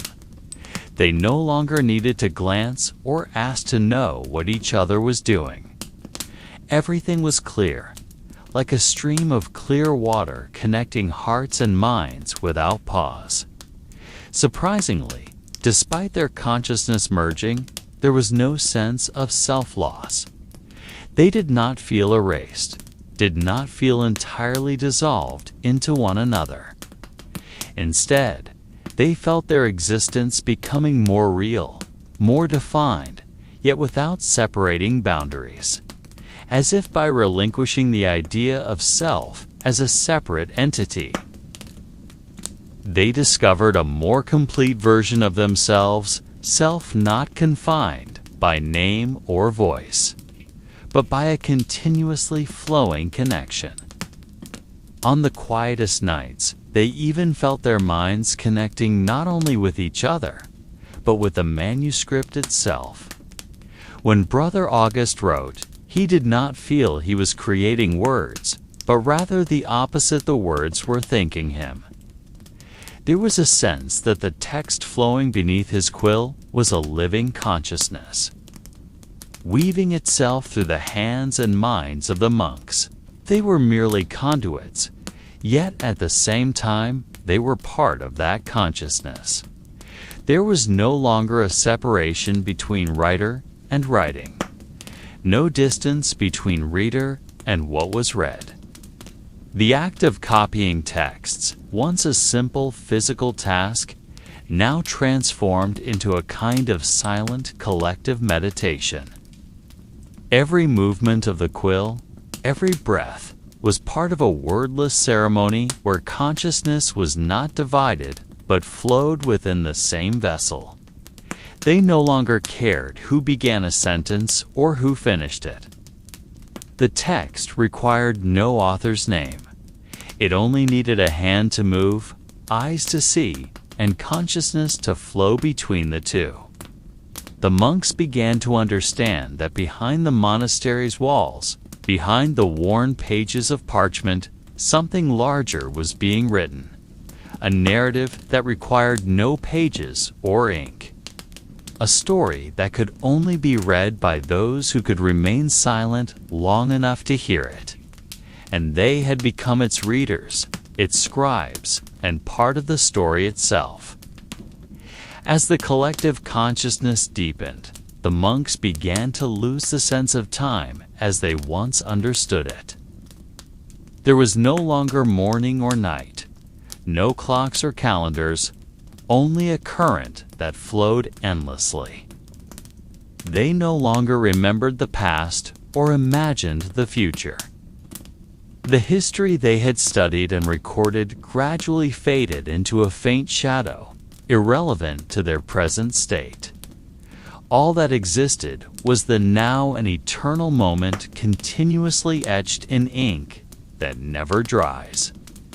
Brother Matthew realized that the days once filled with distinct tasks had now become an unending sequence. He could no longer distinguish one day from another. Every sentence he wrote, every prayer he uttered, seemed transmitted through overlapping non-linear time. Like a river, looping and merging with itself.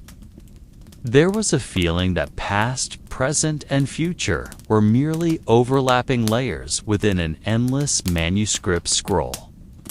The concept of history they inherited from the outside world became a myth. No real events, no wars, no heroes they remembered. Only text continuously updated, extended, and repeated. They knew the manuscript held secrets and mysteries, but these were not puzzles to be solved. They were something to be felt, entered, and accepted as part of their new existence. In the boundless silence, the monks began to feel they were part of a story never finished. They were not just scribes copying a manuscript, but part of the manuscript itself. Every stroke of ink was their breath of life, and every carved word was a trace of their consciousness, now inseparable from the text.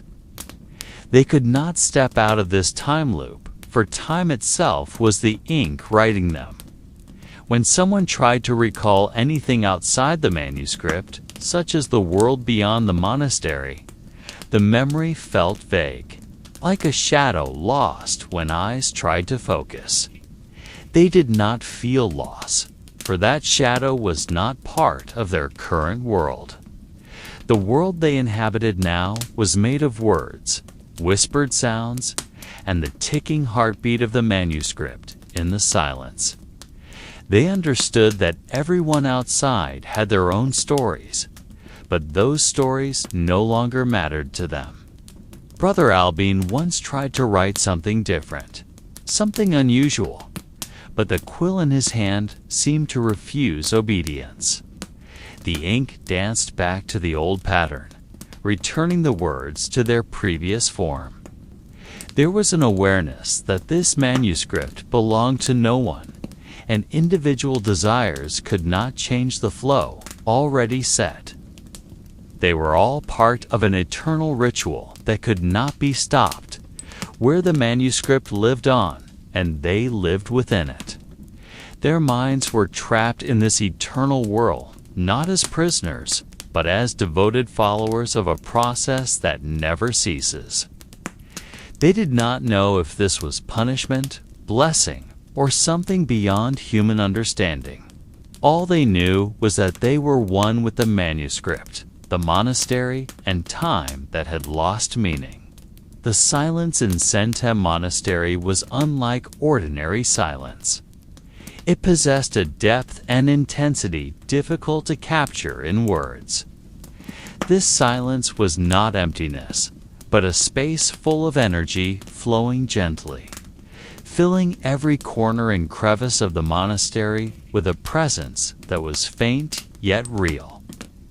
The monks were accustomed to this silence, like an old comforting friend who accompanied them through every task and prayer. Within that silence, the manuscript they copied felt more alive. The ink that never dried was not merely a physical mystery, but a symbol of life's flow, endlessly moving. Every letter inscribed was a heartbeat. Every sentence, a breath that kept the monastery alive in profound quiet. They were not just writing text. They were communicating with something greater, a faceless entity binding them all in an endless subtle network. Brother August once described this silence as a sound without noise, like the whisper of wind wandering between ancient stone walls. That sound was not heard by physical ears, but felt deep in the soul, flowing as waves of calm, penetrating the whole body. He said this silence was not something to avoid or fill, but something to welcome and carry in every step of life. The monks began to realize they were guardians of this silence. They could not allow the noise of the outside world to disrupt the delicate balance created inside the monastery. Thus, they guarded the copying ritual seriously, seeing it not only as a task, but a worship that united them with the living entity existing between words and space. In every pen stroke, in every whispered prayer. They built a bridge between humans and the hidden mystery. This silence also brought a feeling of estrangement from the outside world. They knew out there, time kept moving, the world kept changing, and people lived amid endless bustle. Yet inside the monastery, time seemed frozen, and change became an illusion. They lived in another dimension where only the manuscript's flow and the embracing silence existed.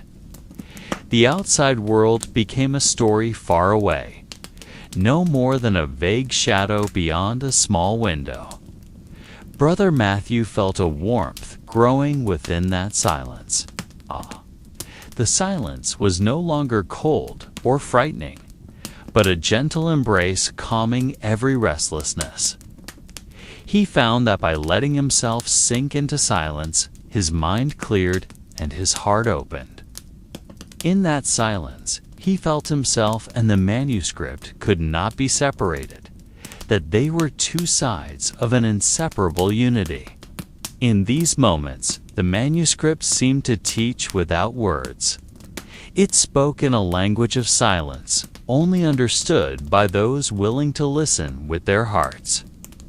They did not need to read or write because the manuscript flowed within their minds, infiltrating their consciousness like a calm yet powerful river. This was not just an experience of reading or writing, but becoming part of something far greater than themselves. Nighttime at Sentem Monastery brought a new dimension, different from the quiet days filled with the ritual of copying. As oil lamps dimmed and candle shadows danced on stone walls, the monks entered a dream world increasingly influenced by the ink that never dried. Their dreams were no longer mere random shadows or reflections of daily life. They became bridges between consciousness and the mystery hidden behind the parchment pages. Brother Albin often dreamed of the manuscript stretching wide like a boundless sea.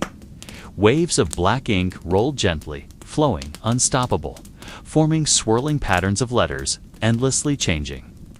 In that dream, he felt carried by the same current that bound him and the other monks. There was a mix of calm and unease, as if caught in a vortex of secrets that words could not reveal. Brother Matthew experienced a more personal dream where he saw his own hands turning into quills dancing endlessly over parchment. The quill never tired, never ran out of ink, always writing sentences he could not fully understand.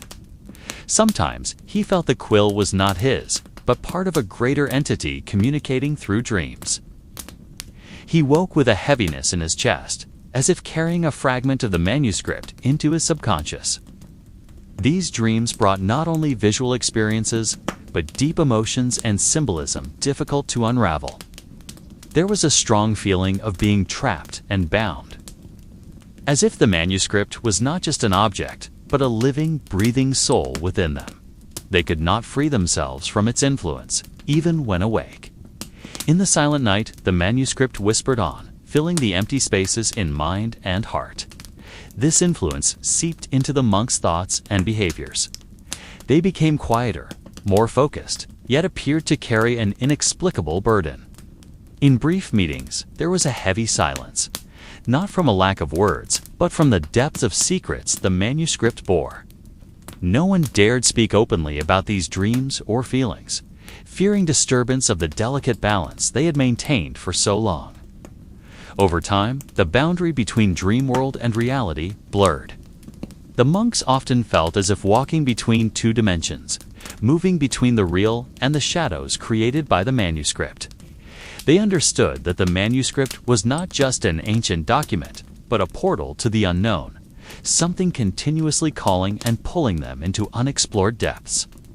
In the stillness of night, they lay with minds filled with unspoken words and unfinished sentences. They awaited morning when the quills would dance again and the manuscript would continue to live with them. Yet, deep inside, they knew they were no longer free as before. They had become part of an endless cycle, trapped in a swirl of ink and words that never ceased. Over time, Senta Monastery began to show subtle, yet tangible changes. The stone walls that once stood rigid and firm now seemed to absorb light and shadow in unusual ways. The previously rough stone surfaces became smooth, as if touched by immeasurable time, while small cracks on the walls emitted a faint shimmer, like fragments of ink scattered among the ancient stones. Sunlight streaming through stained glass windows no longer reflected colors as before. The hues appeared faded, muted, and sometimes shifted slowly, as if the windows themselves were breathing in rhythm with a living manuscript inside the room. The shadows formed were also unstable. They transformed gradually and sometimes resembled tiny letters dancing on the floors and walls. Sounds within the monastery grew increasingly muffled, almost as if dampened by an invisible layer. When someone walked, their steps no longer echoed as usual, but vanished into silence as if the floor absorbed all sound. The wind that once blew through door cracks now felt like a soft whisper carrying messages from the neatly stored manuscript pages. Brother Albine and the other monks began to sense that the monastery was no longer merely a physical structure, but a living organism breathing with them. Spaces once seen as work areas now felt like sacred rooms pulsing with mysterious energy. Every corner, every corridor, even every stone on the floor appeared to play a role in maintaining balance and keeping the manuscript alive. The worn wooden floors showed signs of change as well. The wood no longer cracked or creaked as before. Instead, it seemed to merge with the monks' bodies as they walked, becoming an extension of themselves. Every footstep on the floor was part of a recurring rhythm, accompanying the endless journey of the manuscript being written. Time seemed to slow inside the monastery. The wall clocks that once marked time now stopped ticking, or rather ticked with a different, irregular, and unpredictable rhythm. Some monks even believed that time within the monastery did not follow ordinary natural laws, but was tied to the manuscript's heartbeat and the flowing ink. The trees growing in the monastery's courtyard changed too. Their leaves did not fall as in previous seasons, but remained green even as seasons changed. The passing wind made the leaves whisper, but those whispers sounded like hidden words, secrets only understood by those who had become part of the manuscript. All these changes created a strange yet calm atmosphere. It was as if the monastery and the monks had entered another world where the boundary between reality and mystery grew blurred. The monastery was no longer just a home or workplace, but a sacred place, binding everything within it into an eternal unity. Gradually, the monks began to sense something deeper within the manuscript they copied. Not only the written words, but hidden meanings lurking behind the arrangement of letters and ink patterns. As if the manuscript was not merely a historical record, but a secret code containing messages never fully understood by anyone. Messages that could only be absorbed slowly, like the scent rising from ink that never dries. Brother Matthew noticed that when he wrote, certain parts of the manuscript made his mind feel heavy, as if pulling him into a whirlpool of thoughts beyond his control. These sections did not always appear consistently, but when they did, they brought waves of curiosity and discomfort. Something awaited revelation but was too deep to reach by ordinary means. Other monks began noticing recurring patterns within the manuscript. Letter patterns seemingly random on the surface held close ties to ancient symbols and hidden rituals never taught in their training. These symbols seemed alive, pulsating with a power beyond ordinary written meaning. They wondered if the manuscript was a window to another world, where the boundary between the real and the supernatural blurred. In deep contemplation, the monks realized the manuscript contained not only words, but energy that influenced their minds and emotions. This energy was beyond explanation by logic or ordinary science. It operated on a subtler level, like dark whispers penetrating their consciousness, shaping unavoidable waves of feeling. A tension gradually rose, but not a threatening one rather, a tension inviting exploration and acceptance. They began learning not to resist these feelings, but to let them flow and become part of their experience. In this way, They hoped to understand more deeply the secret hidden within the ink that never dried. The monks created a special chamber within the library, a place to meditate and study the manuscript with patience and calm. The room held not only dim light and cold air, but also an aura that felt heavy yet captivating, like a magnet drawing them toward the core of the mystery. There, they gathered in silence, letting stillness speak and the manuscript speak to their souls. Though the manuscript's full meaning remained beyond reach, every fragment they grasped opened new doors into deeper secrets. They felt as if traversing a dark corridor lit by faint light, where each step brought them closer to the unspoken heart of mystery.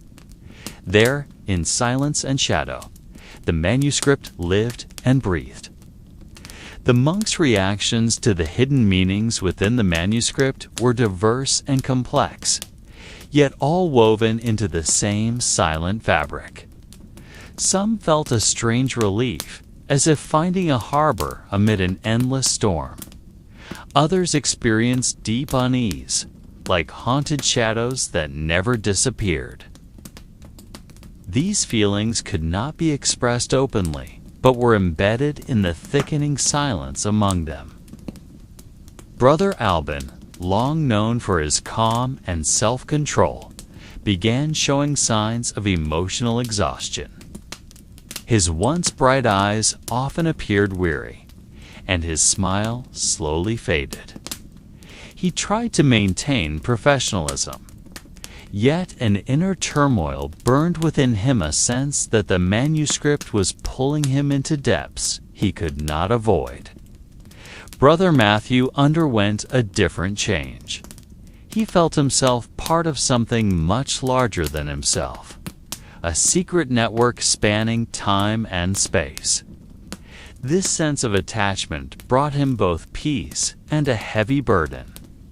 He knew the manuscript was not merely a record, but a living entity influencing the souls who touched it. This deep bond raised unanswered questions. Were they guardians of the manuscript or prisoners of its secrets? Did it grant them power or take something more precious from them? In the monastery silence, these questions echoed without answers, leaving an empty space filled only by the manuscript's whispers. In secret small gatherings, the monks shared experiences without explicit words. They communicated through glances, gestures, and meaningful silences. There was mutual understanding that they were on an unusual journey requiring sacrifice and acceptance of uncertainty. The emotions were not only fear or anxiety, but a mix of beauty and sorrow difficult to describe. They felt carried by a current connecting them to each other and the manuscript itself. There was a strange intimacy, as if touching something sacred and forgotten, a mystery not fully to be revealed to preserve the fragile silence and balance. However, not all monks embraced this attachment gracefully. Some felt alienated, as if their souls were locked in an invisible prison. They struggled against the desire for freedom, yet feared losing the meaning of existence now tied to the manuscript. This inner conflict added complexity to daily life, never openly expressed. In the long, quiet nights, they pondered their unusual fate. They realized they had changed, bound to the manuscript and monastery in inseparable bonds. On one hand, they were guardians of a mystery, perhaps never to be fully understood by the outside world. On the other, they had become part of the mystery itself, living and breathing in a story that endlessly repeated. Tangible impact on social relationships within the community. At first, they still shared tasks, supported one another, and lived together in a harmonious rhythm. But slowly, something began to change. They sank deeper into their own worlds, like walls silently forming to separate one soul from another. The meeting halls once filled with conversation and laughter transformed into spaces heavy with silence. Monks who once sat side by side exchanging thoughts now preferred solitude. Trapped in unspoken thoughts and feelings difficult to understand, their relationships grew distant not from open conflict, but from the absence of emotional connection that once bound them. Brother Albin, once approachable and talkative, appeared increasingly withdrawn. He spent more time alone in the library, immersed in the manuscript pages, as if searching for answers never found. When approached, he offered a faint smile full of secrets, yet maintained a clear distance. That smile reflected an inner world unreachable by others. Brother Matthew, though still active in communal duties, felt a deep loneliness. He realized attachment to the manuscript created an invisible gap between himself and his peers. He wondered if their relationships would ever return to what they were, or if they had all become parts of a mystery only understood individually. This isolation was not just physical, but emotional and spiritual. The monks lived side by side, yet seemed to inhabit different worlds.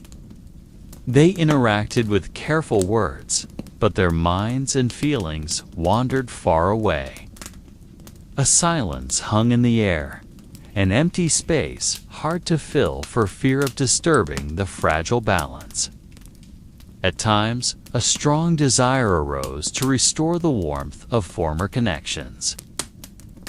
They tried asking after each other or sharing small stories, but the words felt heavy and forced. An invisible wall blocked them from truly opening up. These attempts often ended in deeper silence, leaving loneliness growing stronger. The monks realized their bond with a manuscript had wider consequences than just a copying task. The manuscript influenced not only their minds and dreams, but also reshaped their relationship patterns, causing alienation despite physical closeness. A paradox where physical proximity did not guarantee emotional closeness. In the solitude enveloping the community, they became increasingly aware that the monastery and manuscript had become a unit separating them from the outside world and even from themselves. They were guardians of a secret burdened by silence that shackled not only words but also hid their deepest feelings. One night, quieter than usual, when the wind outside the monastery seemed to stop breathing and every room was wrapped in a silence almost painful, Brother Albin discovered something disturbing within the manuscript's pages. As he turned page after page, he noticed tiny symbols he had never seen before, hidden among the letters as if planted by hands working in secrecy. These symbols were not the common marginal decorations found in ancient manuscripts. They appeared as ancient signs, barely recognizable circular patterns, stacked triangles, and thin lines forming repeating motifs. They were so small and faint that only when candlelight struck a certain angle did they become visible. Yet, when observed closely, the symbols seemed to pulse, like a heartbeat vibrating in silence. Brother Albin carefully copied these symbols into his personal notebook. However, the more he copied, the more he felt the symbols were not merely dead images. There was a rhythm within their patterns, as if each ink stroke carried a frequency felt by the mind yet difficult to explain. The symbols spoke in an unspoken language, piercing through ordinary consciousness layers. The discovery did not end there. Brother Matthew, who happened to accompany Alban that night, noticed that in certain parts of the monastery, similar symbol patterns began appearing on walls and floors, as if the monastery itself was recording and reflecting the manuscript's mystery into its structure. Faint marks, once thought to be natural cracks or stains of age, now read as part of a larger, more orderly arrangement. The presence of these symbols created an inner pull that could not be ignored. The monks found themselves standing before certain walls longer than usual, tracing the thin lines with their fingers, as if trying to unlock something hidden. They didn't understand why they were compelled to do so, yet instinct told them this was part of a larger manuscript one that extended beyond pages into the monastery's physical space. Gradually, small rituals began to form naturally. They weren't taught or instructed, but emerged as habits growing in silence. Some monks started lighting candles in specific corners at the same time every night, even when no light was needed.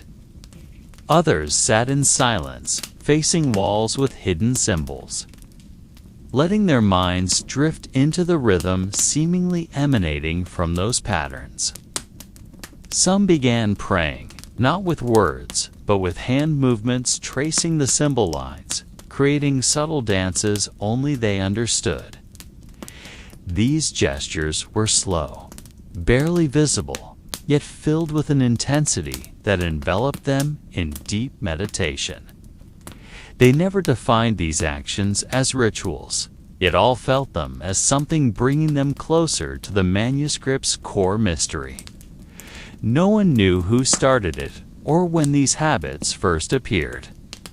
It was as if the monastery itself, through the manuscript and hidden symbols, taught them a new way to understand something beyond human logic. On certain nights, when the silence became so intense that their own heartbeats felt too loud, the monks sensed a subtle vibration seeping into their bodies. This vibration was not sound, not light, but a faint awareness connecting them to the manuscript's living rhythm around them. In those moments, they felt as though they were part of the manuscript, not merely scribes or keepers. Days passed, and the boundary between the manuscript and the monks grew increasingly blurred. What they once regarded as a book, a manuscript written with ink on parchment, slowly transformed into something more. Alive. The manuscript was no longer a mere collection of words to be copied and studied, but became an entity that breathed, thought, and felt. It lived with them, among them. As if the monastery's heartbeat now followed the rhythm of the ink that never dried on its pages. Brother Alban, increasingly immersed in his bond with the manuscript, began to feel that each time he wrote letter by letter, a subtle vibration traveled from the pen's tip to his fingers, then into his veins. Every stroke did not merely transfer words onto parchment, but connected him with something deeper, as if he were a vessel for a voice not of this world. Other monks began experiencing similar sensations. When near the manuscript, they sensed a tangible yet invisible presence. It was as if they were being watched not by eyes, but by consciousness. The manuscript did not speak aloud, yet they could feel whispers within their minds. A flow of thought not generated by themselves, yet not intrusive, simply existed, flowing like a river beneath the surface of awareness. This sensation was not accompanied by fear. On the contrary, there was an intimacy difficult to explain. It was as though the manuscript understood them more profoundly than they understood themselves. It did not judge, did not demand. It simply observed, recorded, and slowly peeled back layers of understanding long hidden. The monastery's nights also changed. They were no longer filled with loud prayers or theological discussions. Instead, night became a time when silence bridged them to the manuscript. They sat in circles without words, letting the silence penetrate to their very marrow. In these moments, they no longer felt like separate individuals, but as parts of a single vast body breathing together in the quiet. There were moments when they felt as if the monastery's walls pulsed gently, following the same rhythm as their heartbeats. The air within the rooms grew denser, almost liquid, making every movement feel heavier yet more real. In that silence, they sensed the manuscript's presence not as an object, but as a living being, growing and evolving alongside them.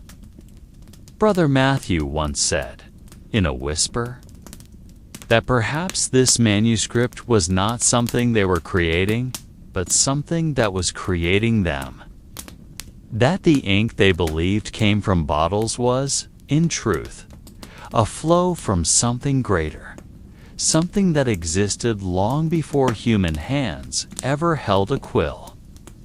And now the manuscript had chosen them, not the other way around. No one refuted or affirmed his words. They simply remained silent, for in their hearts each of them knew those words held an inexplicable truth. With each passing day, they grew more certain that their presence in the monastery was no coincidence. They were not copying the manuscript. They were being written by it. They began to realize that the monastery where they lived was slowly transforming into something different. Rooms once familiar started to feel foreign, as if the walls, floors, and ceilings no longer adhered to the spatial laws they knew. Sometimes, a hallway that should end at a large wooden door would stretch deep into darkness, as if the monastery expanded itself to house something unseen. At other times, rooms they entered appeared smaller than usual, making them feel as though they were stepping into a box, shrinking gradually. Time, too, began to lose its usual meaning. There were moments when they felt only a few minutes had passed, yet the hour bell revealed hours had gone by. Conversely, at certain times, time seemed to freeze, making simple seconds stretch long and heavy, as if the monastery was holding its breath. They never truly spoke of this, as if fearing that voicing it aloud would solidify the change into an irreversible reality. Brother Alban once walked down the corridor towards the scriptorium, but after several steps found himself back where he started, without ever turning around. He paused, trying to grasp what had happened, but the monastery responded only with thick silence, as if the building itself was toying with his perception. It wasn't a threatening feeling. Rather, it felt like a gentle invitation to understand that this place no longer bowed to the outside world's logic. The monastery's rhythm became increasingly aligned with the manuscript's pulse. They no longer adhered to scheduled prayer times or meal times as before. Instead, they moved, following an unwritten rhythm, a cadence they felt within their bodies and minds. Some days, they would spontaneously gather in a specific room without prior arrangement, as though the manuscript itself summoned them to be there at that exact moment. Rooms that once felt static now became living spaces that shifted according to the flow of energy they carried. Walls that were once plain began to reveal faint patterns, as if ink from the manuscript itself was seeping out, spreading across the stone surfaces. Candlelight reflected differently, casting shadows that moved slowly, even though the air in the room remained perfectly still. There was no fear in this transformation. Instead, there was a calm acceptance, as though they had surrendered themselves to a larger current. They understood that the monastery was no longer a place separate from the manuscript, but an extension of it. Every step they took in those corridors was part of a sentence being written. Every breath they took was a comma or a period in a paragraph that continued to grow.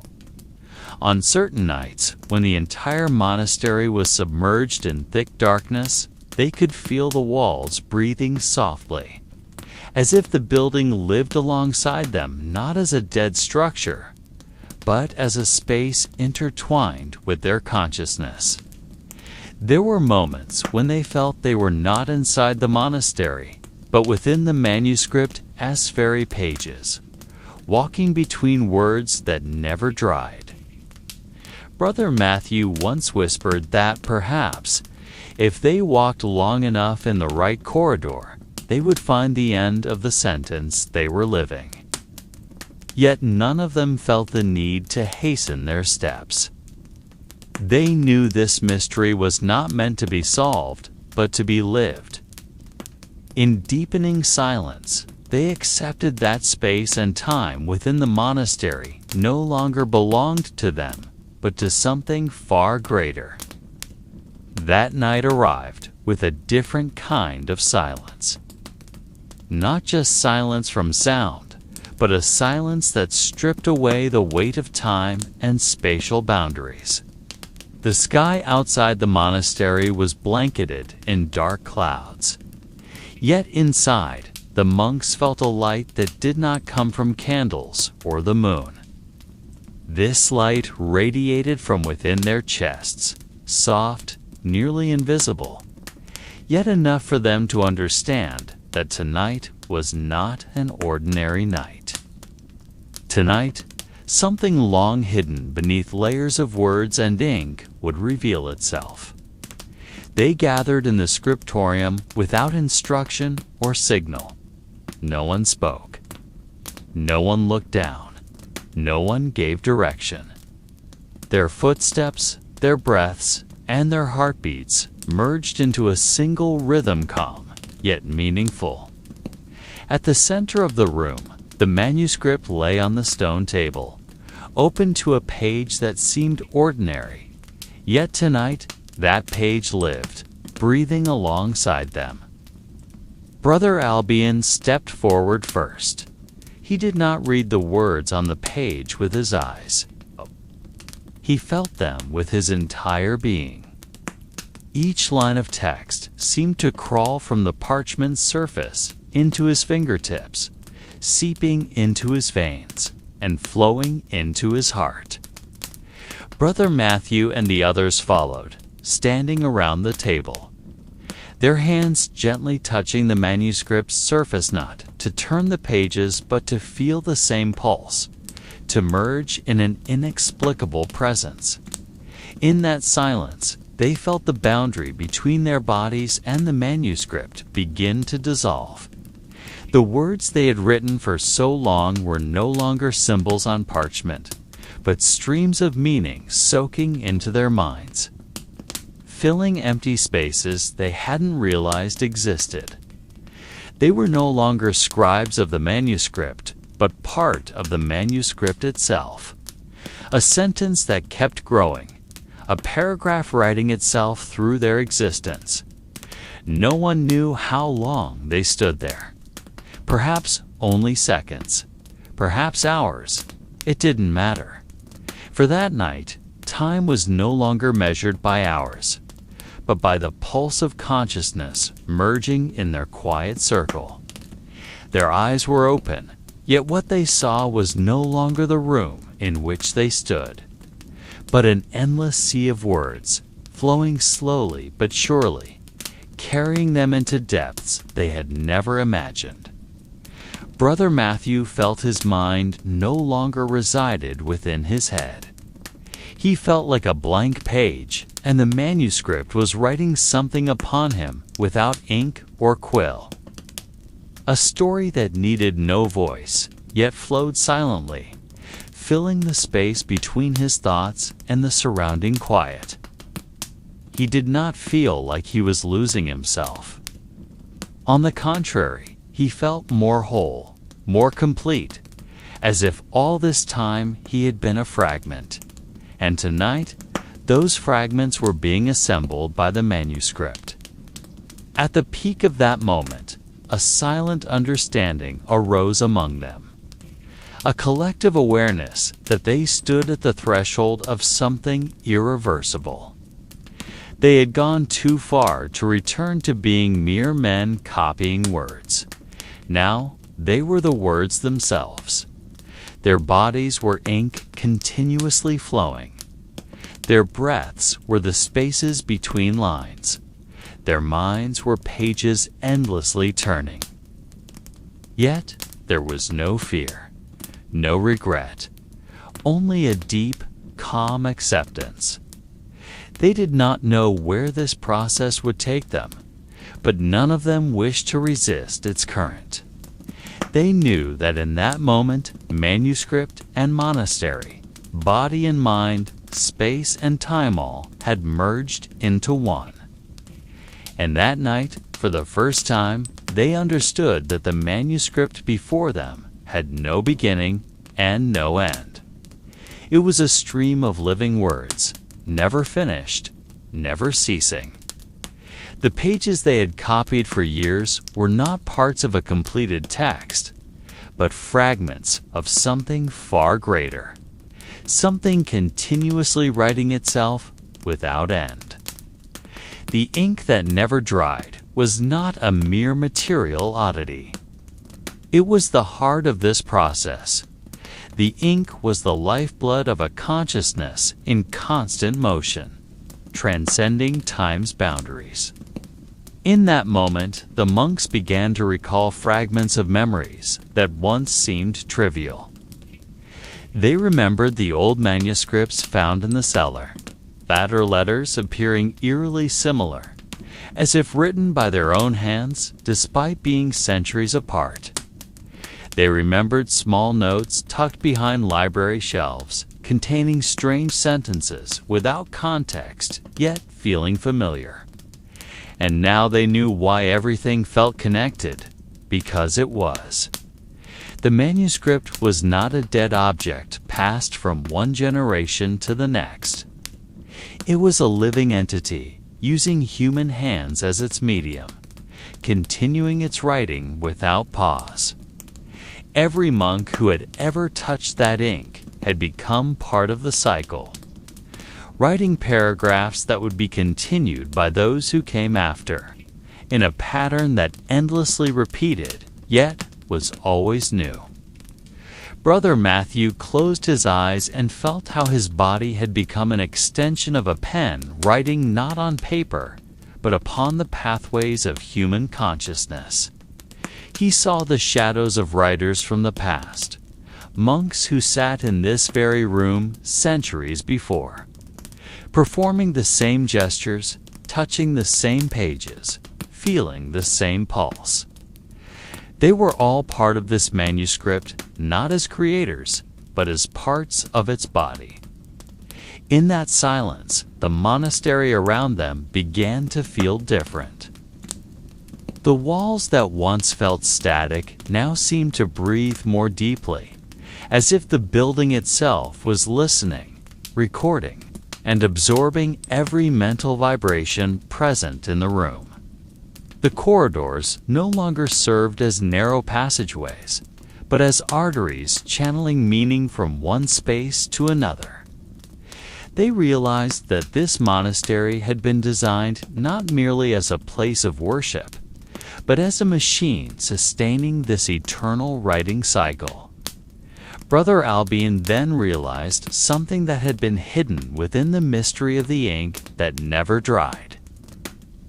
He understood that the ink was not just a liquid substance, but a medium connecting them to a much broader stream of information. That ink was a communication channel between the manuscript and its writers. Every drop held memories, layers of stories invisible to the naked eye, yet felt through a sufficiently attuned awareness. And that night, they all knew that their role was not to complete the manuscript, but to ensure that it kept living. They had never been owners of the words they wrote, for those words always came from a deeper place, from a realm they could not define. They were merely bridges, mediums, pathways for a greater flow to pass through their physical forms. No one spoke. No one asked questions. For that night, questions had lost their meaning. They were not seeking answers because they had become part of the answer itself. The manuscript would continue to write, as long as there were hands willing to touch its ink, as long as there were souls ready to listen to its whisper. Yet, within the depths of that moment, a quieter, deeper realization emerged, one that not all of them were ready to accept. They began to understand that the manuscript before them did not merely record existing reality, but also shaped it, selecting which fragments of history were worthy to continue living, and which would be forgotten, erased, and eliminated from the world's memory. Until now, they had believed their task was to preserve a legacy of knowledge. But that night, they understood they were also instruments in a far greater and darker process of selection. The ink flowing across those pages did not merely preserve stories, it also erased them. Every line they wrote carried the power to solidify something's existence, or to erase it without a trace. That which was not written would vanish from human consciousness as if it had never existed. Conversely, what they copied with their hands and minds would persist, even if its physical reality had long crumbled. This manuscript was not just a witness to history, yet was the architect of what would be remembered and what would be forgotten. Brother Matthew, usually the calmest among them, appeared restless that night. He realized that every time he wrote a name, an event, or a place, he was actually choosing whether that thing would continue to be remembered by the world, or slowly be erased from the collective memory.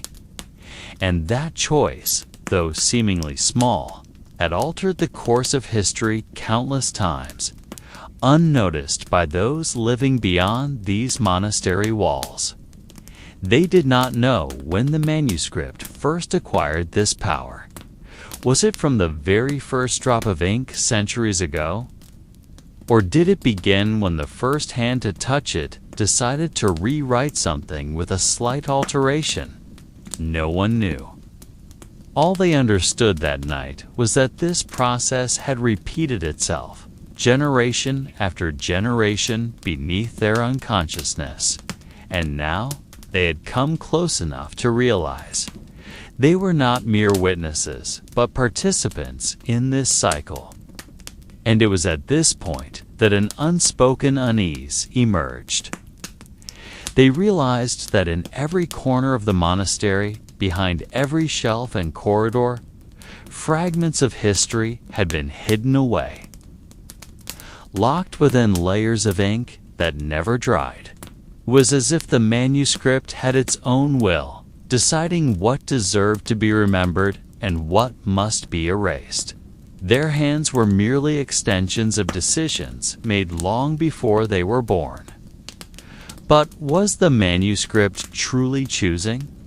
Or were they themselves, through their unconsciousness, instruments of something greater, something silent yet decisive? They could not answer. For that question led them to an even quieter awareness that the reality they knew might be but a thin layer, one that could be rewritten, altered, and engineered at any moment. with ink that never dries. And in the deepening silence of that night, they realized they stood before a power they could not control, yet continued to nurture with their own hands. There was no protest, no rebellion, only a quiet awareness that every line they traced was part of this game.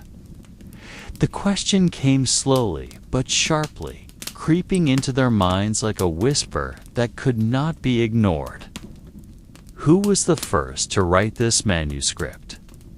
Who spilled the very first drop of ink onto that never-drying page? Was it a monk, like themselves, or someone far older, far more ancient than any record they had ever known? The more they tried to dismiss the question, the more its bitterness grew.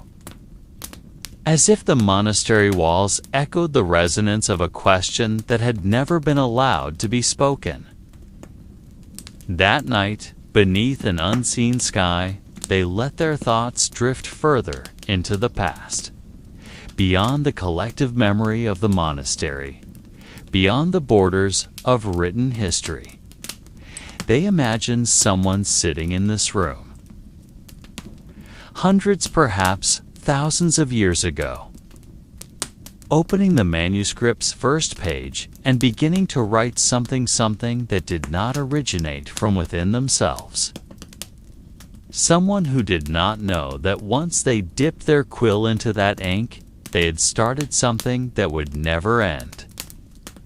Brother Albin felt something strange within the memories stored in his mind, as if he could sense remnants of recollections from other hands that had once held that quill. Tiny gestures, habits that were not his, yet flowed through him effortlessly as he wrote. He began to question whether he truly had will over what he copied, or whether he was merely a channel for an older will, one that had settled within the manuscript from the very beginning. And slowly, the realization emerged, bitter yet undeniable, that no one truly knew who had started this manuscript. That perhaps there was no definite beginning. The manuscript seemed to have always existed, waiting to be written, using whoever was willing to hold the pen. There was no origin to trace because this cycle knew no starting point. It was merely a stream that kept flowing, a river of words that never reached its source or its mouth. They remembered the strange symbols hidden in the margins of the early pages, small scrawls they had never understood. These symbols belonged to no known language, yet they appeared repeatedly in certain patterns, as if marking the manuscript's passage through hands unrecorded in history. Those marks were like faint fingerprints of writers never known to the world, yet their presence lingered on every sheet. Brother Matthew wondered silently whether it was possible that this manuscript had never truly been begun, but rather found itself through every hand that touched it. That each scribe was not a creator, but a mirror in which the manuscript reflected itself. The thought was subtle, yet piercing, erasing every certainty about human authority over the words they wrote. Yet, in that silence, they also realized that perhaps the question of who first wrote was a question deliberately left unanswered, because that answer was not meant to be known, but to be endlessly sought. A search that ensured the manuscript would continue to live, as human curiosity would compel them to keep writing, to keep delving into meanings they would never fully comprehend. And that night, beneath the monastery's stone arches, they all knew they would never obtain the answer. Yet, strangely, there was no disappointment in that realization, only a deep silence, as if the entire world understood that some mysteries are meant to echo endlessly, without ever finding their conclusion. They began to feel that their presence in this monastery, before this never-ending manuscript, was but a small part of a much larger pattern. They were neither creators nor guardians, but intermediaries whose existence would soon be replaced by other hands once they were gone. None of them truly possessed this manuscript. They merely lent their time, bodies, and consciousness to something far older and more patient than human life itself. Brother Alban realized that every stroke of his pen that night, every drop of ink clinging to his fingers, was not the result of his own choice. Everything had become part of a greater current that cared not who sat in the scriptorium's chair, who held the quill, who would be remembered, and who would be forgotten. He was but one among thousands of hands that had come and gone, a temporary instrument soon to be replaced by those who came after. This monastery, which they had always regarded as a sacred place, slowly began to feel more like a mechanism that continuously operated, serving an unending cycle of writing. Every wall, every stone, every corner seemed designed to ease the manuscript's flow from one hand to the next, as if the entire structure was part of a machine whose sole purpose was to ensure that this manuscript never ceased writing. They realized they had never held control over the words they wrote, even their thoughts and emotions while writing, which they had believed to be personal, were merely resonances of the manuscript's flow, choosing them as its vessel for a fleeting moment. No idea truly belonged to them. No sentence was born of free will. They were merely echoes reflected back by the pages that were never meant to be complete. And the more they accepted this reality, the more they felt a strange relief. There was a tranquility in the awareness that they did not have to bear the burden of ownership or control. They did not need to understand the meaning of every word they copied. They only needed to write, to let their hands move, to let the ink flow, to allow the manuscript to live through their temporary existence. Brother Matthew smiled faintly. He understood that he was merely a small knot in an invisible web stretching beyond human comprehension. He did not feel small or insignificant. On the contrary, he felt part of something grand, because he was no longer burdened by the illusion of personal will as importance. He was part of a greater current, and within that current he found peace. That night, they all realized that this manuscript would continue to write itself, with or without them. That, in the end, no one was truly needed by the manuscript. It would find other hands, other minds, and other places to continue its flow. They were merely part of a long journey that never asked for names, never sought recognition, only continued to move, to write, and to erase, following a rhythm known only to the manuscript itself. And in the midst of that night's silence, a far more bitter realization arose, that perhaps the entirety of history they knew, the history they had learned since childhood, was merely tiny fragments remaining from a past that had been trimmed, filtered, and rearranged by this manuscript. History was not something whole, but a fragile mosaic composed of pieces that happened to survive the never-ending cycle of erasure. They began to imagine all the events, kingdoms, discoveries, and figures that might have once existed but had been erased from the world's memory, simply because they were no longer written within this manuscript's pages. A war that is never remembered because no monk chose to rewrite it.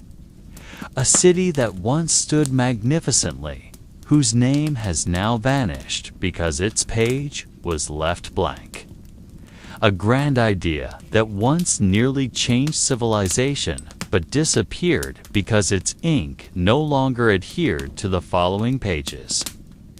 Brother Albin closed his eyes and tried to envision how many stories had vanished. Not because they were forgotten by mankind, because this manuscript decided to stop writing them. The outside world might believe history to be an objective record of the past. But that night, within the monastery's silent walls, they knew history was an ongoing selection process, where this manuscript served as judge, scribe, and eraser. There was a bitterness difficult to express. Yet alongside it came an awareness of how fragile the reality they considered as truth truly was. If an event could disappear simply because it was not written, then what else had vanished without them ever realizing? If a name could be erased from the world merely because a single hand no longer copied it, then how many names had drowned in the silence of ink that dried in the air, but not on the page? Brother Matthew, in a voice barely audible, said that perhaps they all lived among the fragments of what remained of history, walking upon the ruins of stories that were never truly whole. Each generation, unknowingly, inherited only the remnants of a world rewritten countless times, with critical parts deliberately or accidentally erased along the way.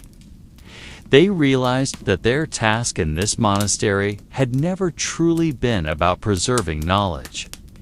Their task was to ensure that this manuscript remained alive, so the process of selection and deletion could continue. Even though they themselves did not understand who benefited or suffered from this cycle. They were servants of something larger, quieter, and more patient than anything they had ever imagined. Yet beneath all of that, there was also a strange sense of peace. For by realizing how fragile reality was, they also understood that there was no absolute truth, no historical record ever truly complete. Everything was a stream in constant motion, and their role was simply to allow that stream to flow, to write what must be written, to erase what must be forgotten without feeling any sense of ownership over it. And the more they stared at the manuscript's pages laid out before them, the deeper they understood that this manuscript was not merely a recording tool. It was not a passive mirror reflecting the world, but a subtle hand patiently reshaping reality, one sentence at a time. Every line written did not merely preserve a story, but in a way that defied understanding, it bent the course of the world itself, as if reality adjusted itself to align with the narrative written. Brother Albin, who had always believed his writings were mere documentation, now felt that every word he inscribed carried a far greater weight. He began to realize that perhaps when he wrote about a city, that city did not merely survive in memory, but also in its actual existence. That by recording an event, he was indirectly ensuring that event's recognition as part of the world.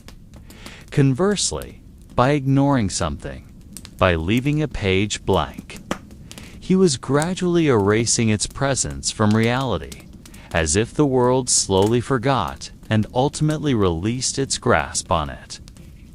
They imagined the outside world as something malleable, something that could be shaped and bent by the sentences written in this room. not through magic or mystical power, but through a more subtle and undetectable mechanism, where reality itself bowed to the power of documentation. To those who held the authority to write and decide what was worthy of remembrance. Brother Matthew recalled the times when the monastery received manuscripts from elsewhere. He began to wonder how many of those writings actually originated from the outside world, and how many were created because they wrote them first. For if reality could be shaped through writing, then did the world they knew beyond the monastery walls truly precede this manuscript? Or did that world exist because they had written it?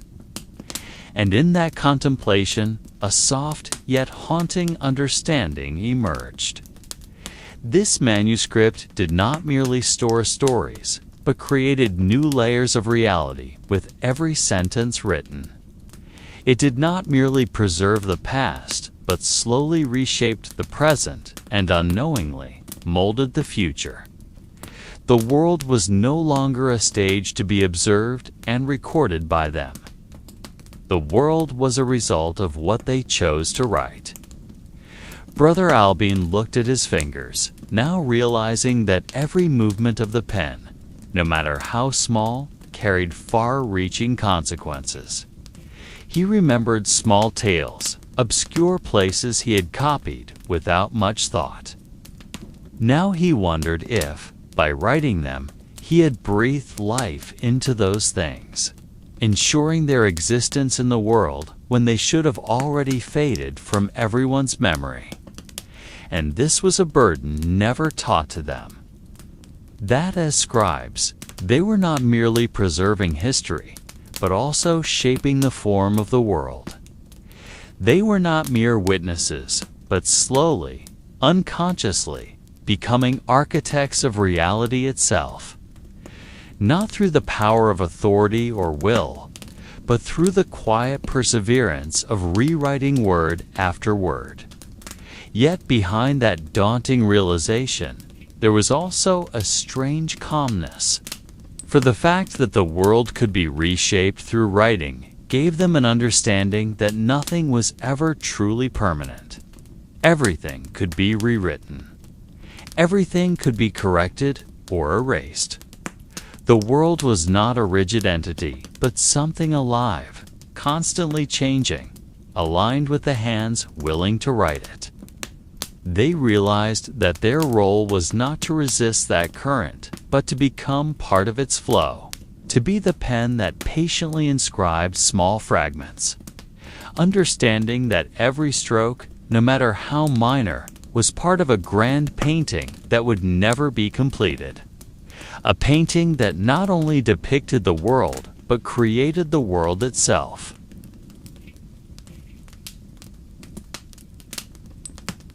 That night, in the deepening silence, they no longer questioned who held control over the manuscript.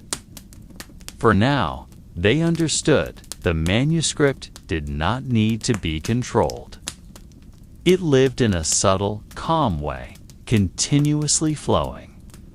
Regardless of who sat in the scriptorium's chair, who held the quill, or who tried to decipher its meaning, the manuscript would continue, writing and erasing, like a river that never cares about the stones trying to block its flow. Brother Albin, who used to feel restless for not understanding the meaning of what he wrote, that night felt at peace. For he finally understood that meaning was not something to be forced into comprehension. There were sentences destined never to be understood. There were lines that would only live as faint echoes in the mind, never forming complete understanding. And that was all right.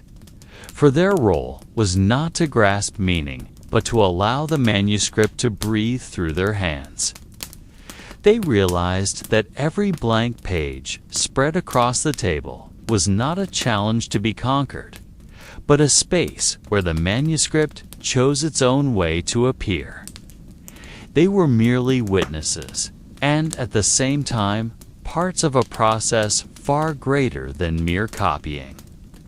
There was no end to be reached, no goal to be achieved. Only a long journey, where the manuscript would continue to flow, through time, through generations, even beyond memory. Brother Matthew exhaled slowly, gazing down the silent, dark corridor of the monastery. He knew that when they were all gone, other hands would continue this work. Their faces would not be known, their names would not be remembered, but that did not matter. For this manuscript did not care about identities. It only needed someone willing to sit, hold a quill, and let itself be written again. There was a silence in accepting that they were just small parts of something that did not personally need them. A silence that oddly felt comforting, as if the burden of their will and ego was gently released. There was nothing to prove, no legacy to be left behind. Only a simple existence where hands and quill became bridges for a manuscript that chose to stay alive. And perhaps that was what made this manuscript eternal. Not because of ink that never dried, not because of extraordinary paper material, but because it never depended on one person, one place, or one era.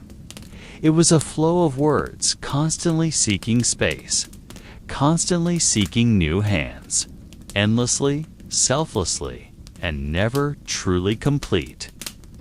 That night, beneath the cold stone arches of the monastery, they no longer felt anxious about questions of the manuscript's origin or end. They knew this manuscript would continue, like a heartbeat that never belonged to a body, like a breath that never needed lungs. It would persist, passing them by, forgetting them, yet also blending with them in a soft, quiet way. And that night, as the last candle flickered and a trembling glow nearly extinguished, the monastery sank, once again into deep silence, as if the whole world had forgotten that in that quiet place there were still hands slowly writing. There was no sound but the soft scratch of the pen, no movement but shadows occasionally shifting with their patient breaths. The world beyond those stone walls continued to move, but here time seemed to fold upon itself, wrapping the scribes in an unchanging embrace. The manuscript remained open, like a mouth half whispering, yet never finishing its sentence. The ink on its pages darkened, shimmering faintly as if still wet, as if freshly written.